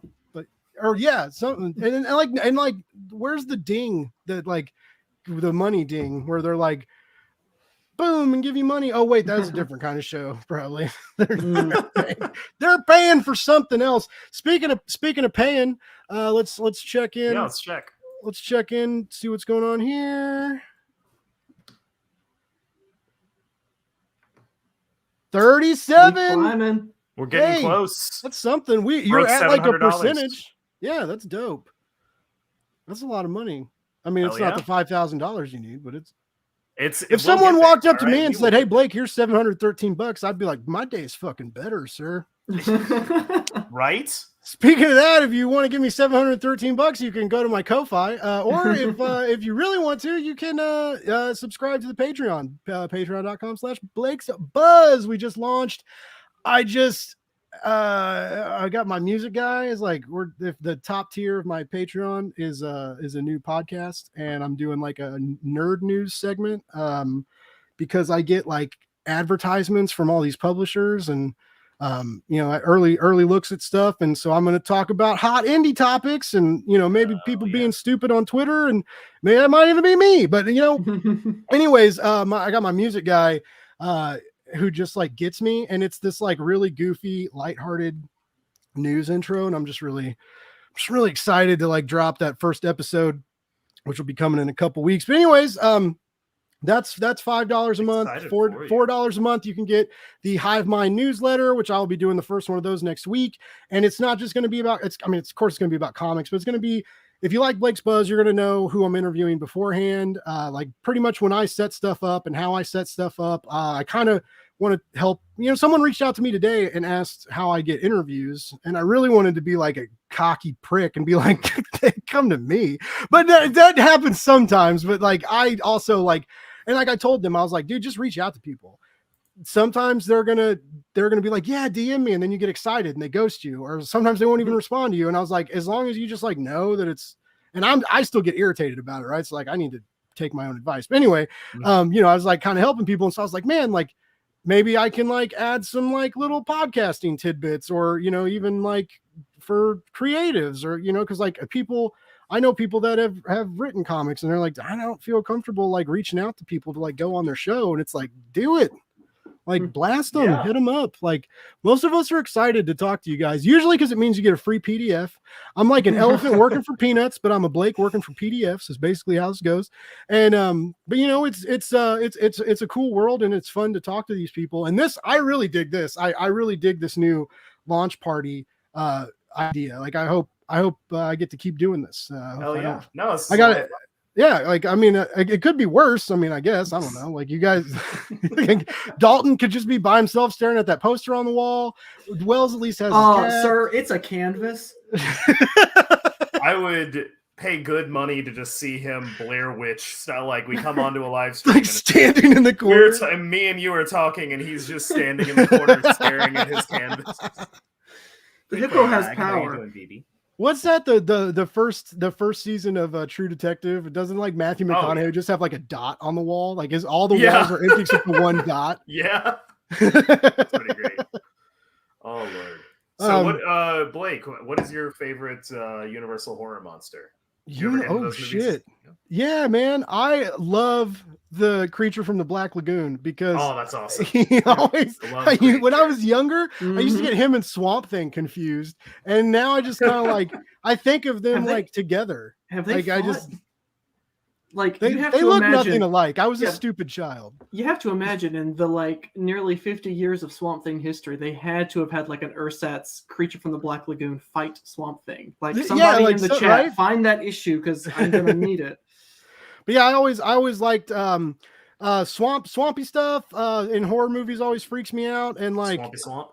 Yeah, and what is it, alligators or whatever the modern day dinosaur is that lives there. I can't remember geographically which ones live where, but those just fucking sewer carnivore murderous fucking awesome thing. They're so cool, man. But it's crazy to think of you flush this alligator down the toilet and then it's 12 feet long, like a year from now or whatever. But that you always hear those weird stories and they just I used to be obsessed with dinosaurs, but it's weird to see one, right? To see a giant gator, and you're like, fuck, man, that's the closest thing I'm gonna get to see to a dinosaur, in modern day. And so there's creepy shit in swamps, and I think technically the closest thing you see to a dinosaur is a chicken, but that's true. Yeah, evolution is weird, man. Evolution is weird. What's the big giant crane that you see on TikTok all the time, and it looks like a dinosaur, and its beak is fucking 2.5 feet long? Shoebill. Yeah, those things are fucking nuts. Yeah, they murder. Yeah, I'm very mean. I would not be close to that thing, filming it, But yeah, so anyways, and I also love a good werewolf story, but I was never into the wolf man. I got obsessed with werewolves when I saw Dog Soldiers when I used to work at Blockbuster, and Dog Soldiers is a fucking cinematic marvel, and just a reminder of how great practical effects are, and how good they can look on screen. But anyway, that's a really good question, Dalton. What do you think? Who's yours? So when I was a kid, I was super into Wolfman and Creature. Okay. And I mean, to this day, Lon Chaney's Wolfman is a masterclass. But the older I get, I'm a Frankenstein guy through and through. Boris Karloff's, I know, but Boris Karloff's Frankenstein is art, and and Frankenstein is the Batman of Universal monsters because you can do anything with him and it still feels like Frankenstein. And so I love how malleable that is, and I love Frankenstein, but there's still that soft spot in my heart for Wolfman and Creature. It's great. Nice. What about you, Wells? I'm an Invisible Man kind of guy. Of course you are. Of course you are. That is such a Wells answer. He's so offended. No, I mean, I love Frankenstein, obviously. You're such a Claude Rains stan. I can see it right now. I do have an affection for Dracula. And Phantom, for that matter. Phantom is great as well. Phantom of the Opera, but no, it's got to be the Invisible Man, and part of that is our interpretation and how we've decided to kind of use it. He's I think he first appears in issue 3. I don't remember if we're keeping that thread or not, but we are. We have a. Are you going to bring in more monsters? The whole pantheon. Oh yeah, no, this is shit. No this is way. Very much a monster of the week kind of comic. Yeah, but it's a monster of the week, but also the main character is a monster. Dude, I got way more excited. Oh man, you can do sexy nudie variants for all them. Oh my god! Yeah. You're seeing the vision. I just want Frankenstein's wife sprawled out naked on a cover. Bride of Frankenstein. That's the number 2. Literally this cover. Yeah, Bride of Frankenstein. Because I see the white streak now. Yeah. Okay. I think of the Marge. I wanted the Marge Simpson hair. God. Well, certain things are very much copyrighted. Like Frankenstein, Bride of Frankenstein, they themselves are not copyrighted, but the Marge Simpson hair and the temples in the neck, those are very much copyrighted by Universal. Wow. So, Yeah. so there's a fine line we have to walk. But man, Well, just wait till shit. you see that not safe for work Invisible Man cover. That's gonna Oh my light up God. the internet. Disgusting. Let me tell you. Just like indentions unsightly. and a bed, Yeah. just like Yeah. Our mummy is super cool. I love I all love of our our mummy. monsters in this book.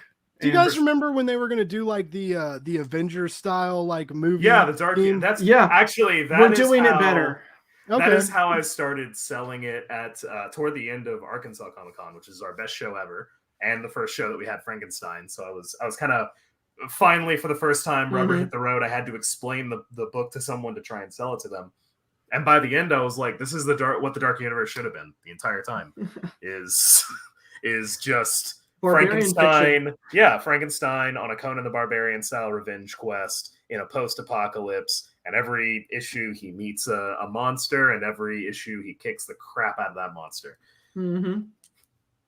Well, or maybe falls in that's love with awesome. Mm-hmm. Oh yeah, or something weird's gonna happen. He's gonna it. Something freaky. Yeah, something. So that freak nasty, that monster freak nasty goods. That's what we want.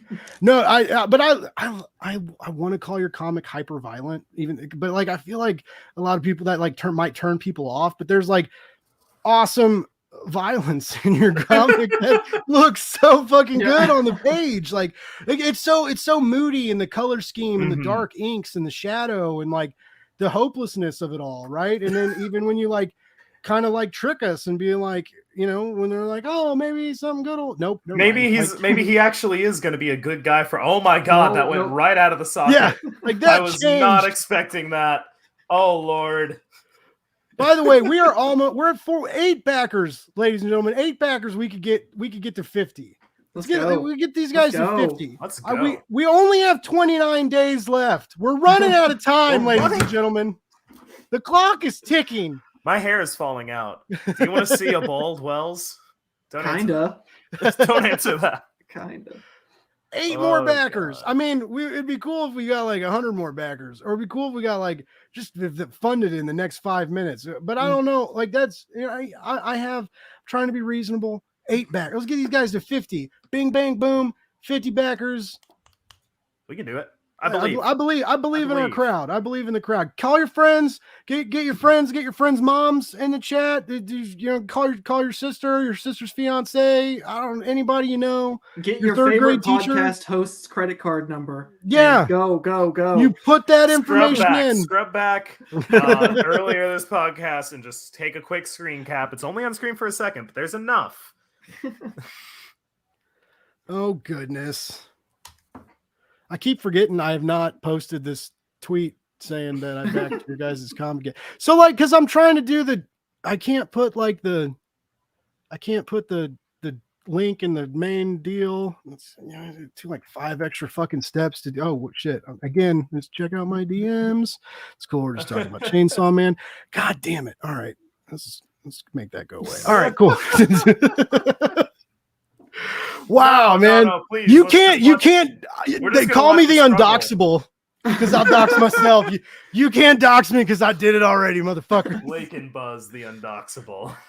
You know what's fucking crazy is I'm sober. I drank coffee before we got on, and I'm like, I'm a fucking mess. Oh God.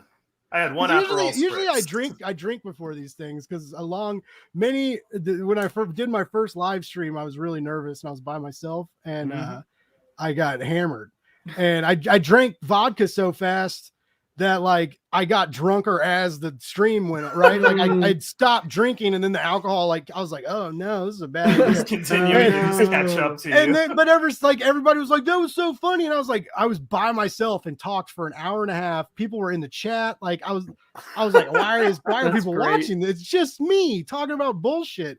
But then I did like the first Blake's Buzz Live. And again, like I was nervous and I got drunk and now I've done pretty much for every Wednesday night I've gotten half crocked, and except the last time Wells was on because I ate a gummy and I remember telling everybody that, and I remember Wells being like, God damn it.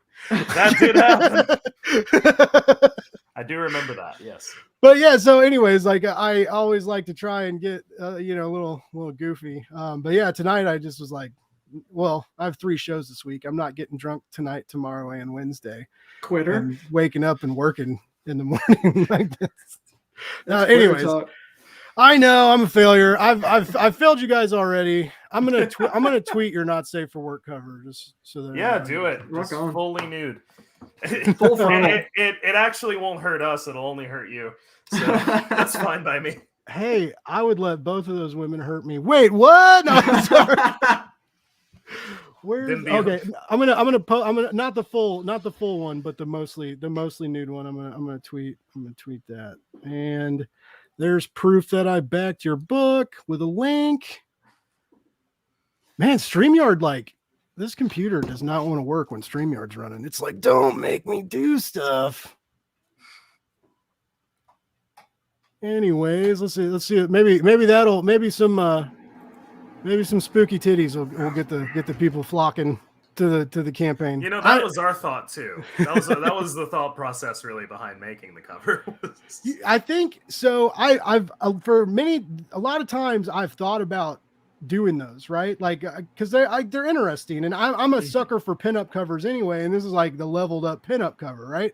And but a lot, I'm not paying $35. I'm sorry. Like I would if I had the money, I would, but I can't pay $35 for a naked cover. Like even if it is hot and cool, hot and cool at the same time.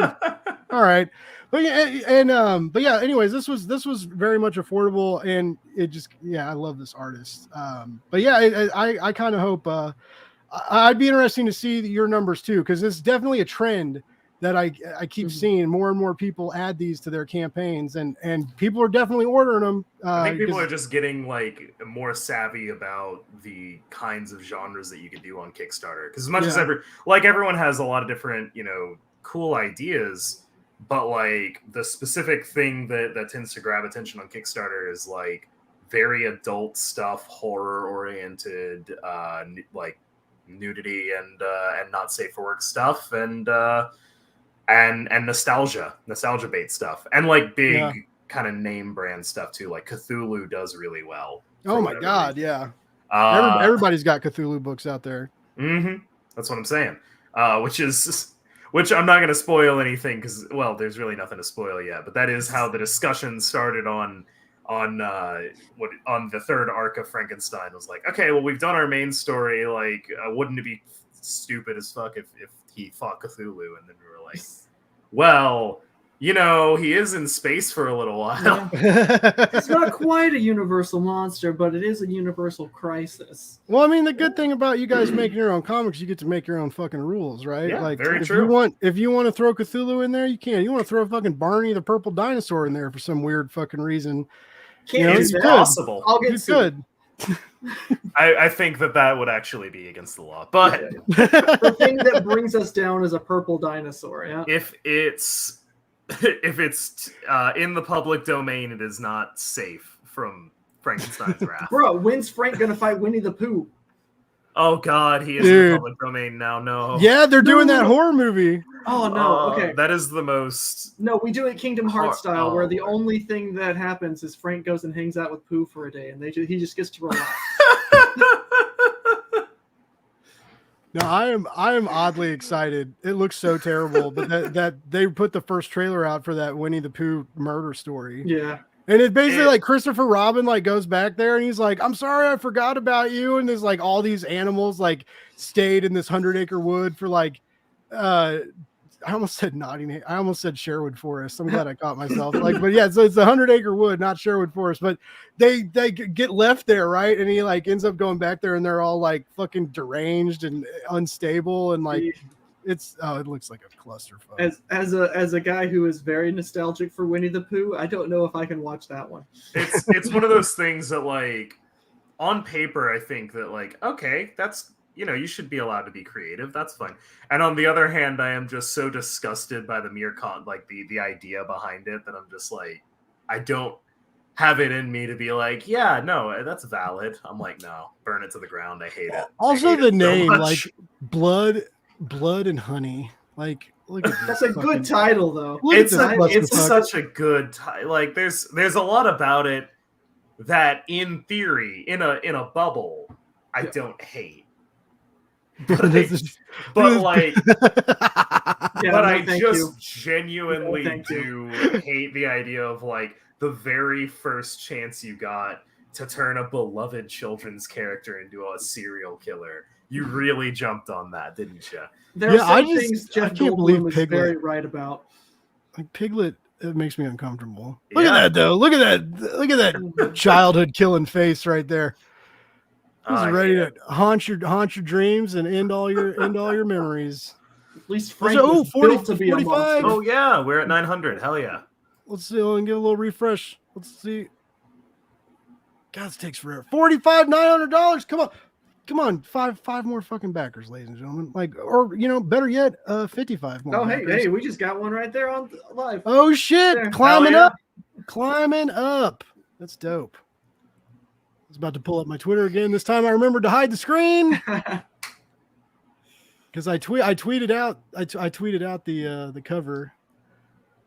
Oh, looks like all right. We're getting some interactions there because I separated the link. Fuck you, algorithm. You won't win against me, you son of a bitch. But yeah. So anyways, it's really annoying now on my cell phone when I'm like trying to. Like you got to like draft a tweet and then copy the link and then go back to the draft and then I'm just like, really? Like, this isn't even my comic. Fuck you guys. I'm wasting all this time in my day doing these double tweets to keep the links off of your goddamn tweets so people interact with them. Anyways, I'm just, I sacrifice a lot for the nerd community, ladies and gentlemen. I just really want everybody to know about that. And if you respect my sacrifice, I invite you to go to patreon.com/BlakesBuzz and you can sign up for the Blake's Buzz Patreon, which sure would be cool. Respect I don't know. money.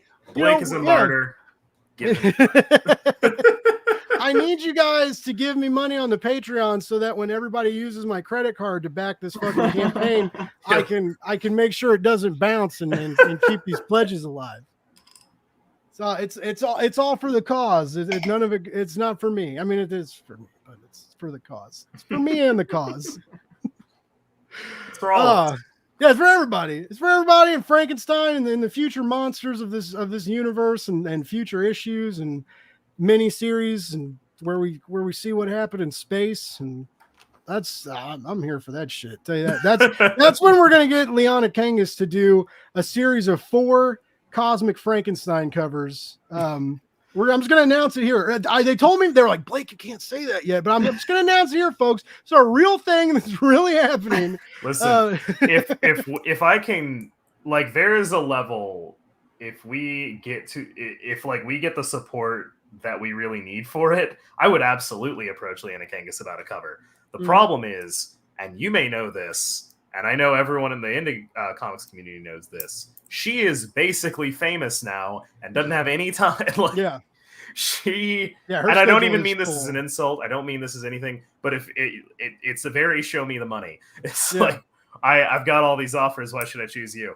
It's like, all right, well, that's fair. I don't have that kind of cash Frankenstein. on me. Yeah, but Frankenstein. But Frankenstein. And good for her. I'm glad she's getting paid. Yeah. But it's too rich for my blood at the moment.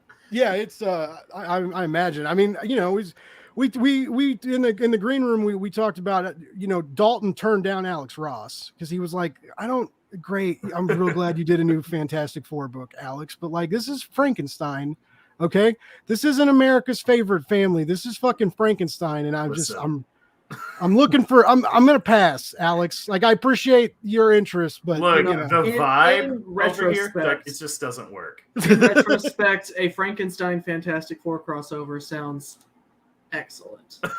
I mean, did it not happen? Oh well, I mean the Marvel zombies. I mean, you can. Frankenstein does exist in the Marvel universe. I just don't know if he's ever fought the Thing.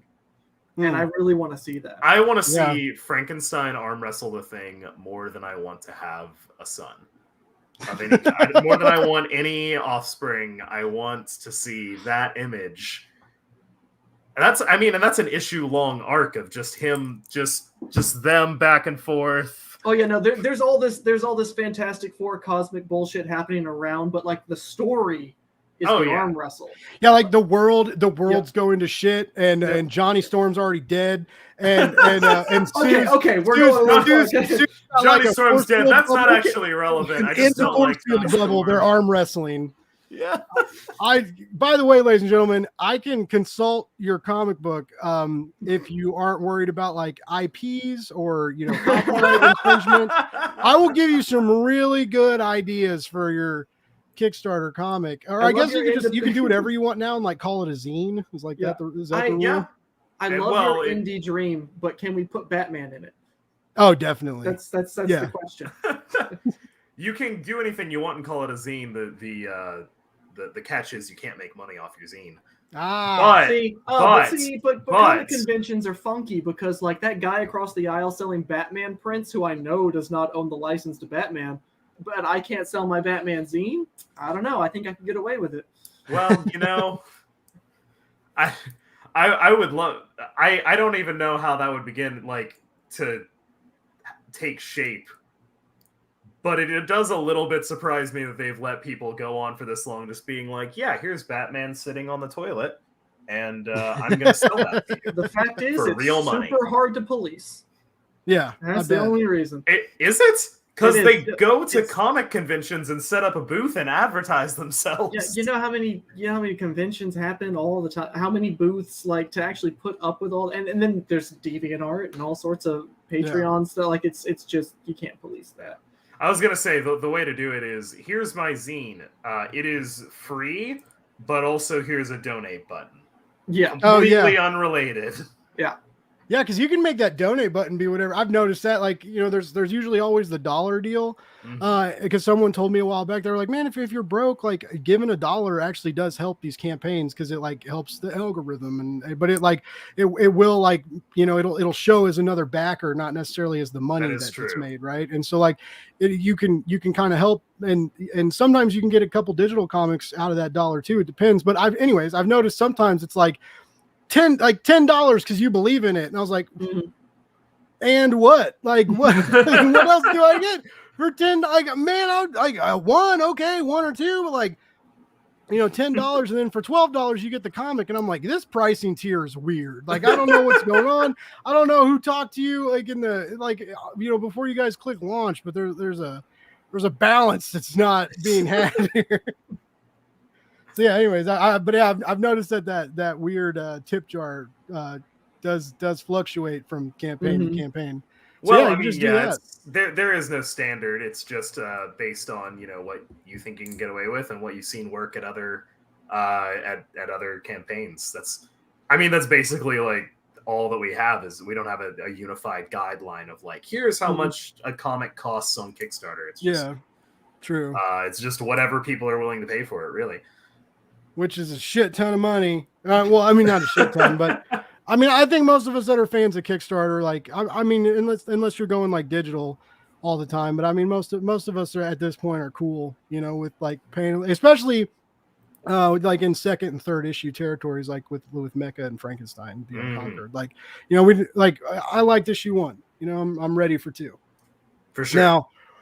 And then after that, you basically get me, because even if issue 2 is not that great, then issue 3 rolls around. I'm like, well, I got the first 2. God damn. Yeah, and then that's how the snowball spirals after that. It's just like you got to keep giving these guys money. The industry's built off can't of switch that to digital OCD now. Collector's mentality, man. Yeah. One thing I did really appreciate about Mechaton number 2 more than any of the others, I guess we'll see what happens with Frankenstein number 2, is that there were a bunch of people who did, digital Mechaton number 1 as a, I want to see how this goes. And then a huge percentage of them came back and were like, I want both the physical copy for number 1 and number 2. Let's go. I'm in on this. And I was like, that feels super gratifying to have people come around and be like, I don't know. And then be like, oh, this is cool. In fact, the most common refrain from people that I know that I give, like, that I make pay for the comic. Let's be clear. I'm not giving this comic to but no, like they buy the comic and they buy it because like, yeah, I know you and I know you've been working on this. This means a lot to you. Sure, I'll support it. And then they come back and they're like, dude, no, this is good. I wasn't expecting that. And I'm like, Nice. thank you, I guess. Yeah, I guess. I wasn't expecting you to be talented.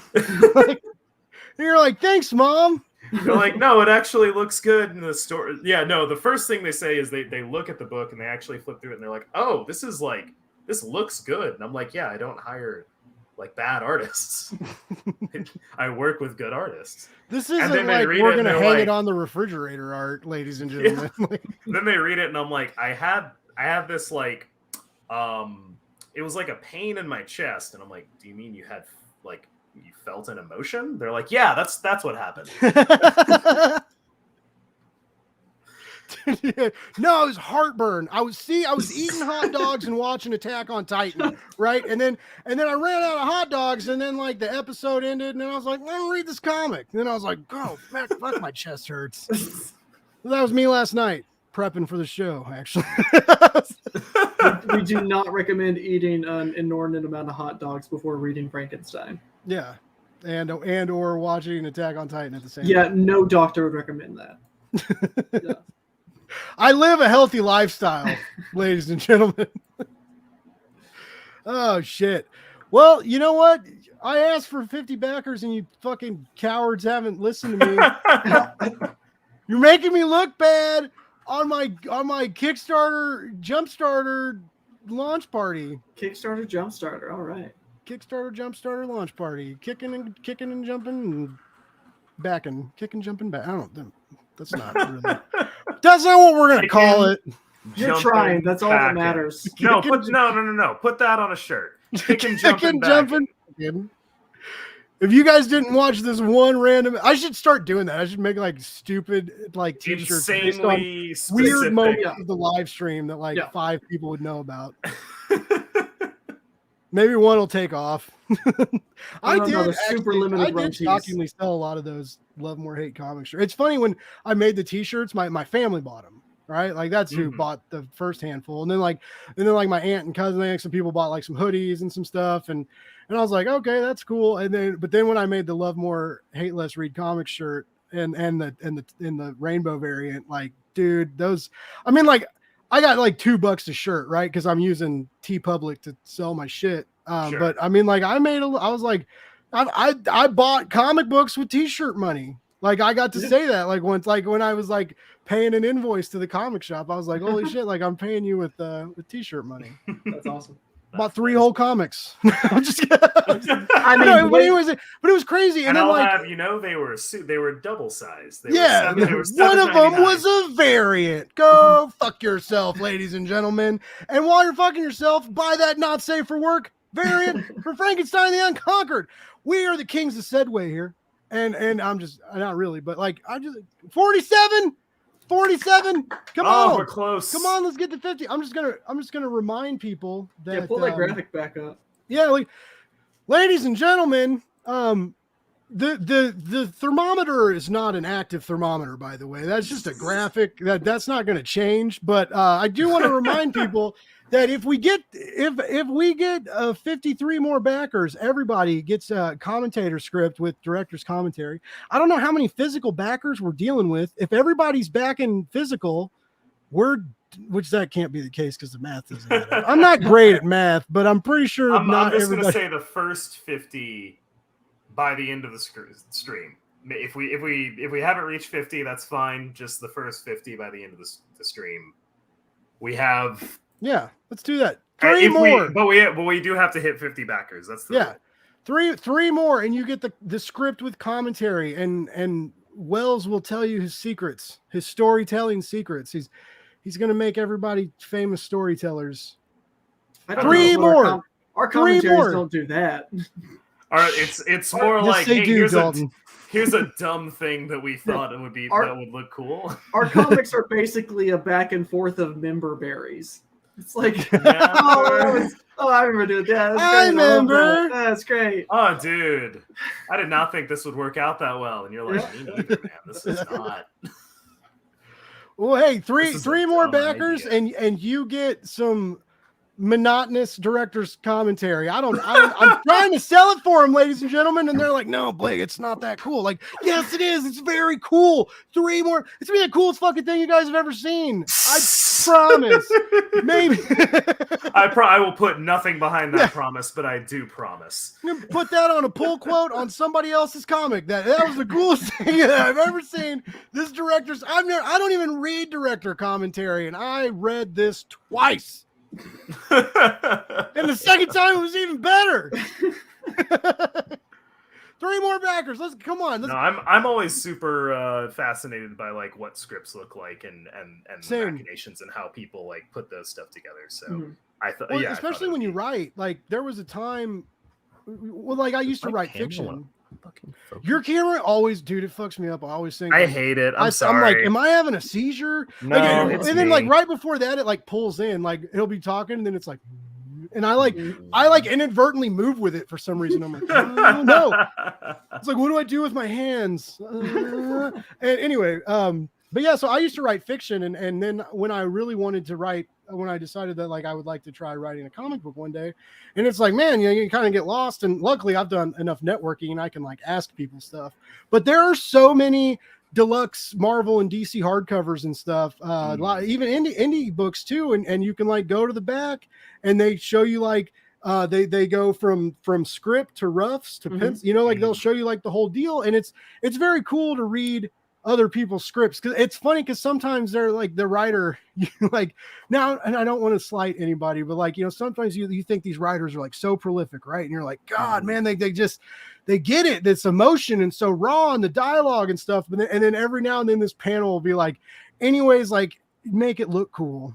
And it's like, holy shit. And that's when you start to realize like how much an artist is involved. Like, oh, for sure. You should know that anyway, unless you're like a dingus. Like, but like, you know, artists aren't just drawing pictures, right? They're thinking of like the view angles. The storytellers. Yeah, they're equal parts storytellers, and it's crazy to see how much leeway some writers give them. And then conversely, like it's funny how sometimes like there's like a huge description of this one panel, right? And there's like one word of dialogue or something on it. And it's so yeah, it's very cool to check that out. I encourage anybody who's like not really checked out the back matter in some comic books and stuff to check that out. You know, I actually met with Teenie Howard, who does Excalibur. Yeah, she was up at Dragon Con. We had a conversation. She was saying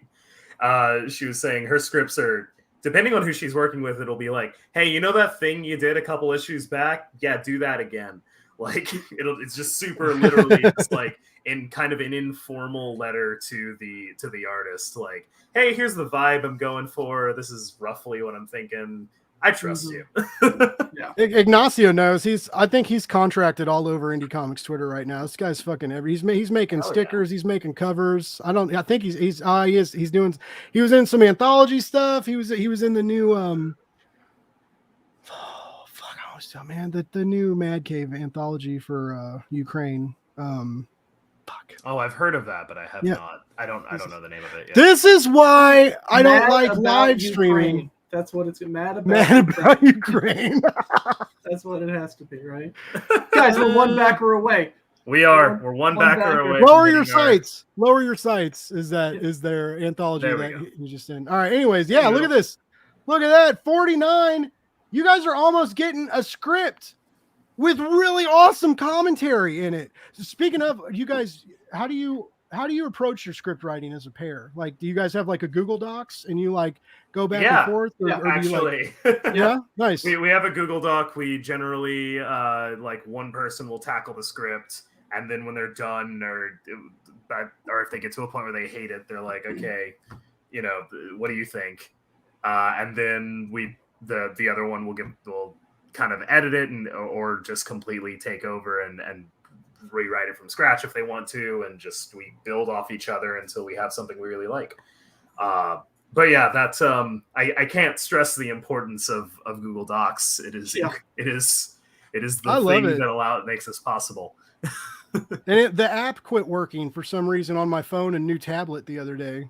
and I can still log in through the browser. But I was like, there was like a moment where I was like, what the fuck do I do? Like all my reviews, the reviews I've started that haven't finished, like everything's in Google Docs, right? And it worked. It works on like the computer and stuff. But it's just, I'm really glad I bought this $800 tablet that doesn't fucking work. Thanks, thanks Samsung. Jesus.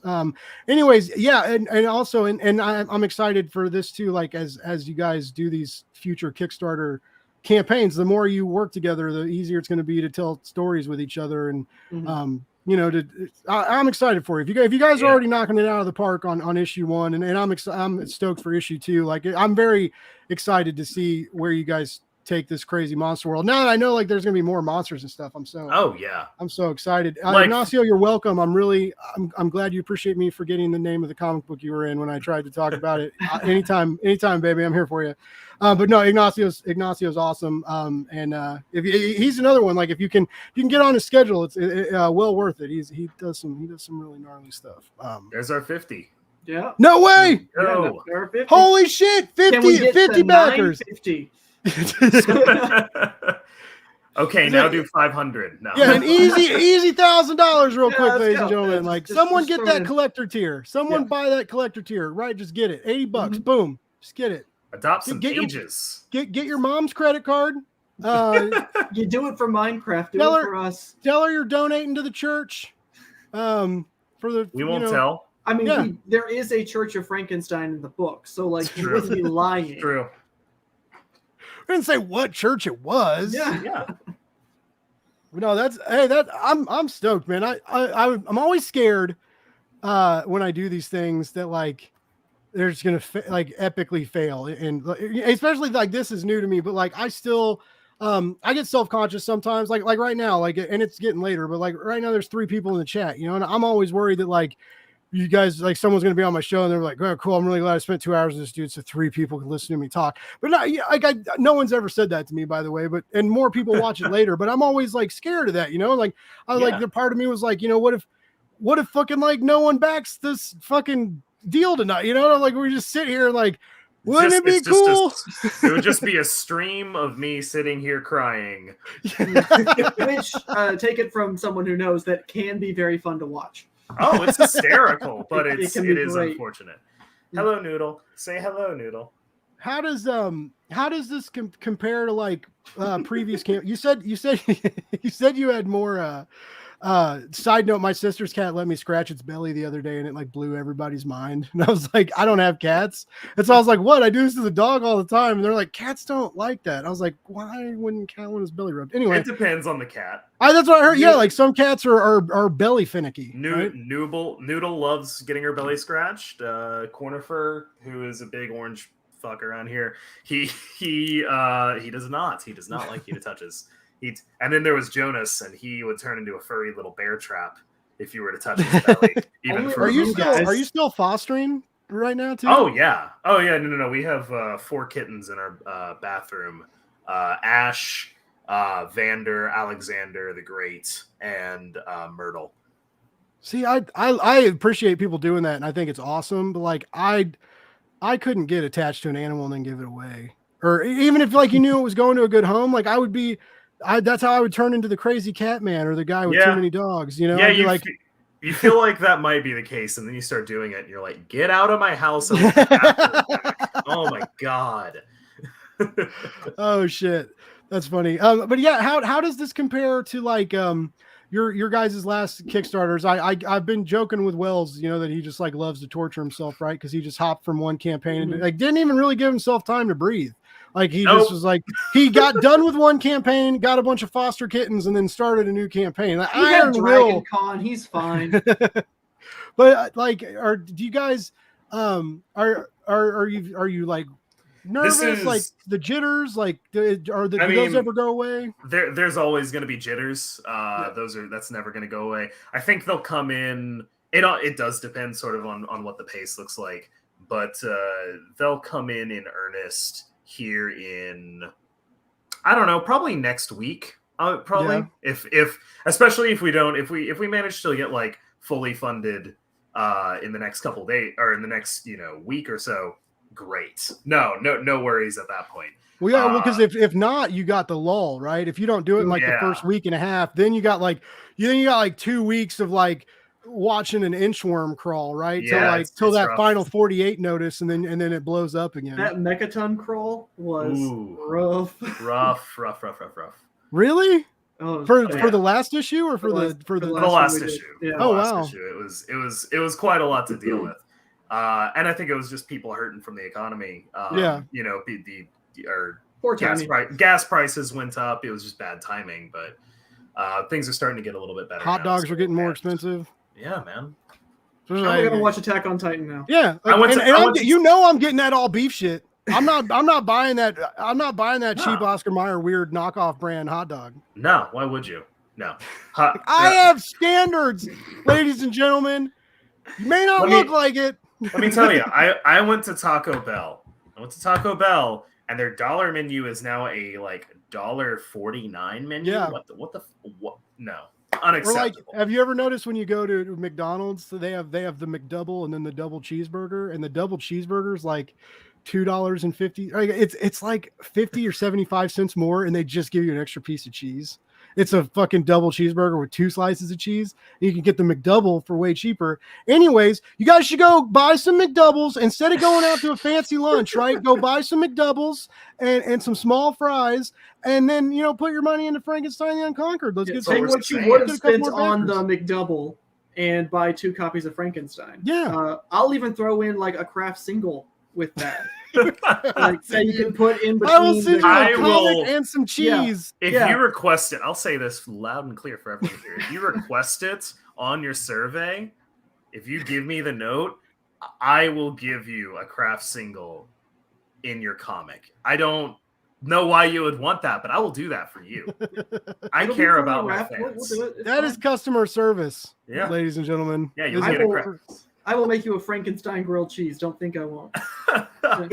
No, I think, but in terms of like, I mean, it's been live for an hour and a half. We're about to hit 1,000. This is obviously we'll have to see how the rest of the day goes, but this is at least for now the first. This is the fastest we've grown off of the first a little bit of thing. Yeah, because the last one I did for Drumsticks of Doom, I was nervous. I was kind of nervous about this. I knew I was doing this for you guys, and I wanted to do like a test run. And my buddy John, and I loved his first comic. I was like, hey, like, you want to just? I was like, what are you doing for your launch? And he was like, clicking the button on Kickstarter. What are you talking about? And I was like, oh, dude, like, come on. And he was like, okay, but I'm launching it in the morning. And I was like, all right, well, I mean. I was like, I'll take credit for the whole day. It's fine. Like, but so like his campaign had been running all day. So like we saw the number like pop up a little bit with people in the chat. And he said a lot of people followed, like maybe didn't necessarily back, but he got a lot of like campaign follows. Yeah, you get a lot of attention off of stuff like this as well, which is nice. which does by the end of the campaign translate at least a little bit into backers. Yeah, well, I mean, a lot of people think that first, I guess before I just keep rambling, we should bring up agnostic. What kind of standards, sir? And I've never had sawdust taste so delicious as a okay. You want to know how to make good hot dog, guys? You get all beef frank, right? All beef frank, and you slice it right down each. Do the diagonal slicing down each side. Score it. Or score's not the right word.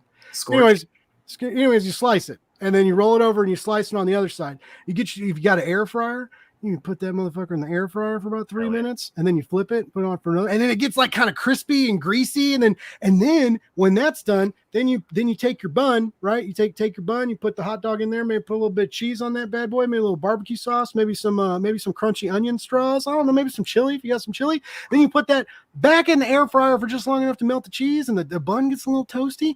If that doesn't make you happy, I'm sorry. I don't know. And if you can't enjoy that greasy, cheesy dog while monsters are consuming the last of humanity, and while people just zip line from roof to roof, if you can't enjoy that, I don't know what to do for you, ladies and gentlemen. I'll take the dog, hold the Titan. Anyways, yeah, Lord. But I do agree. Like an all beef hot dog is a lot different than than something that like costs $1 in a package and you don't really know. I mean, we all know what goes in a hot dog, but I'm a brats guy myself. Look, I do. I'm also a big bratwurst guy. I love bratwurst. We have a very specific saying about the making of sausage, and there's a reason it is endured. Don't tell me about it. It is endured for a reason. I've been we've been doing a lot of like fried bologna sandwiches too lately, and you know what's fucking crazy?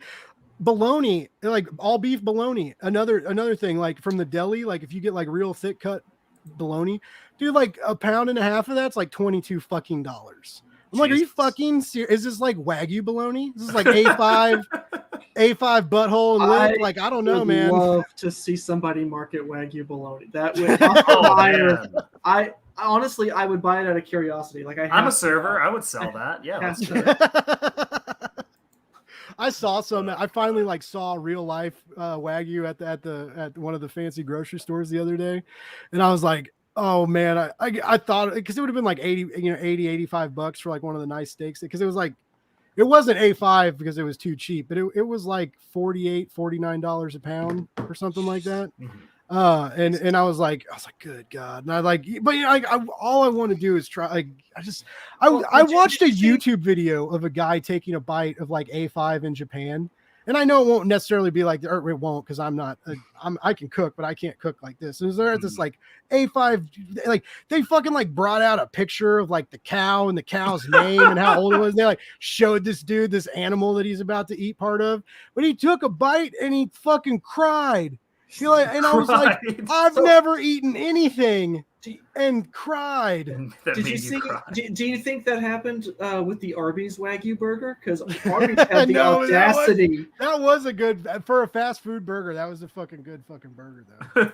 I could never muster up the courage.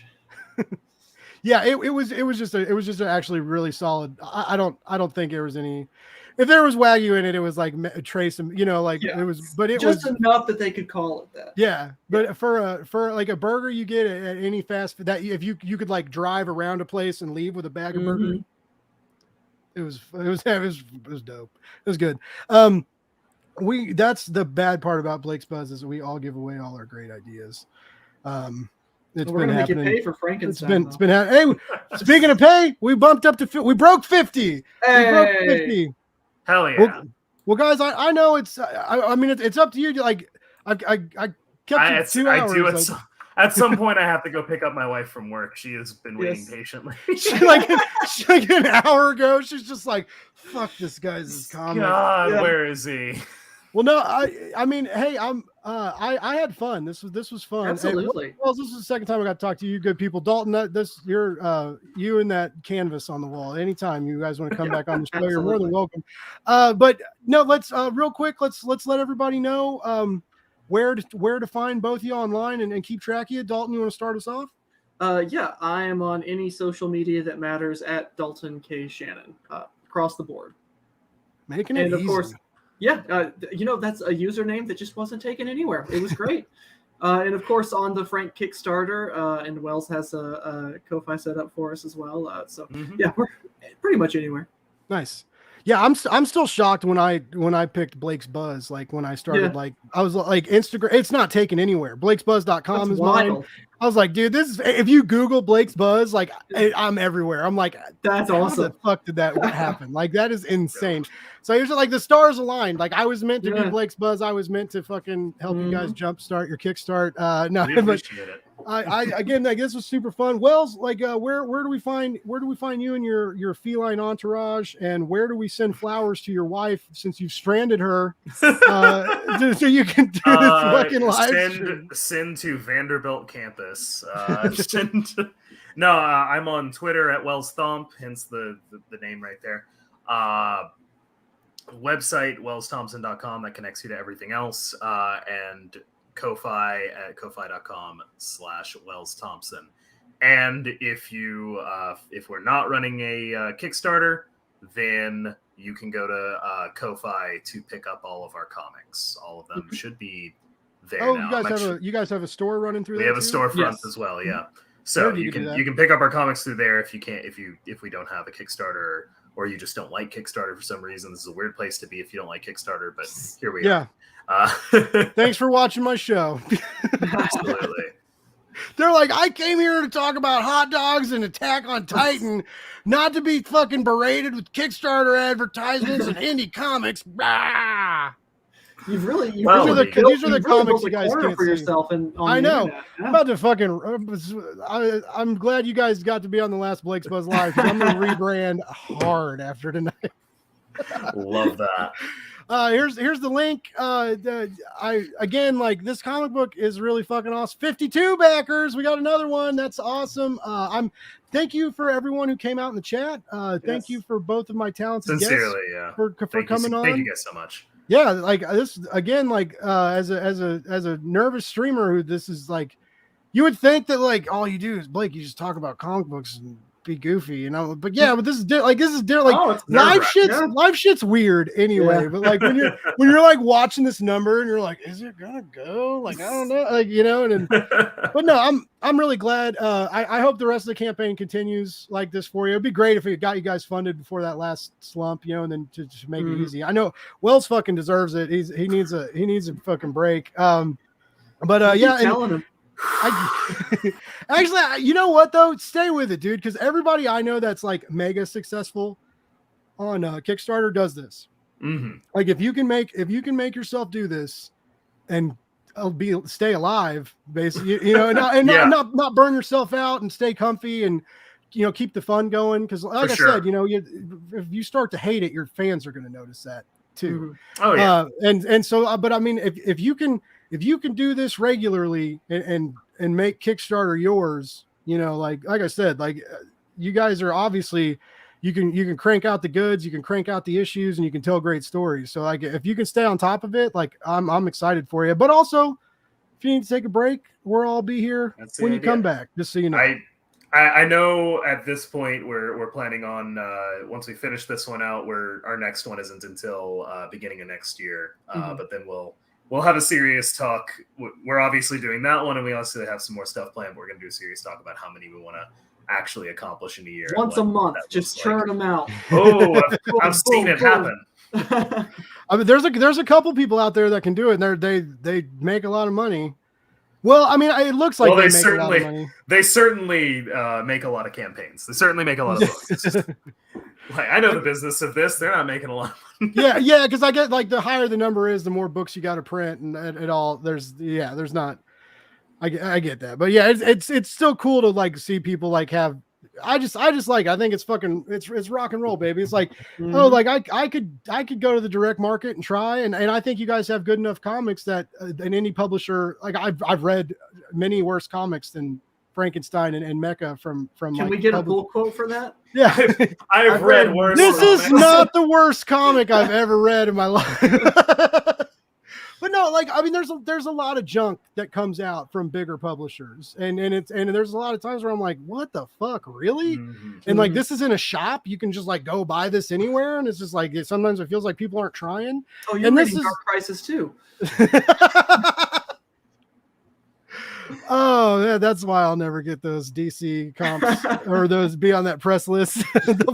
They'll find this. They'll be like, remember when your guest on this live show said Dark Crisis was dog shit? And I was like, and you'll have to be like, which one? Yeah, like let's do more convoluted shit, like metal convolution. Just call it that next time. Just like the twisted maze of. I'm just kidding. I love the big two stuff, but anyways, there's you guys have your guys' narratives stand above a lot of stuff I've read, and so I wish the best for both of you, and I'm excited to watch this campaign go, and more importantly, I want the campaign to win because I've fucking want that dirty cover. We will be happy to make it for you. Yeah. All right, guys. Well, unless you have anything else to say, we are gonna leave at 52 backers. I appreciate everybody for tuning in. 53 backers. 53 just went up again. You can find me at Blake's Buzz on Twitter, Blake's Buzz on Instagram. You obviously know where the YouTube channel is because you're fucking watching it. If not, you're lost. Call your dad. I don't know what to tell you, man. And you can also go to patreon.com/Blake's Buzz if you want to sign up for that. For just $3, you can help me find a dream, maybe, or live the nightmare.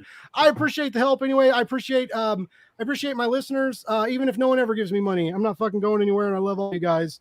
And we got one more comic. Buzz babies. Ignacio, man, thanks for hanging out. I know I need to send you some comic books you won from that Blake's Buzz podcast a year ago. We'll get it out there eventually. He lives in fucking Argentina. God damn it. How dare you? I know. Move to Kansas City. I'll send you your goddamn comics, nerd. All right, guys. Again, thank you so much for letting me be a part of this. This was so fun. And I'm here for the other ones if you guys feel frisky. And again, everybody, thank you for watching. Good night. We love you. We'll see you later. Good night.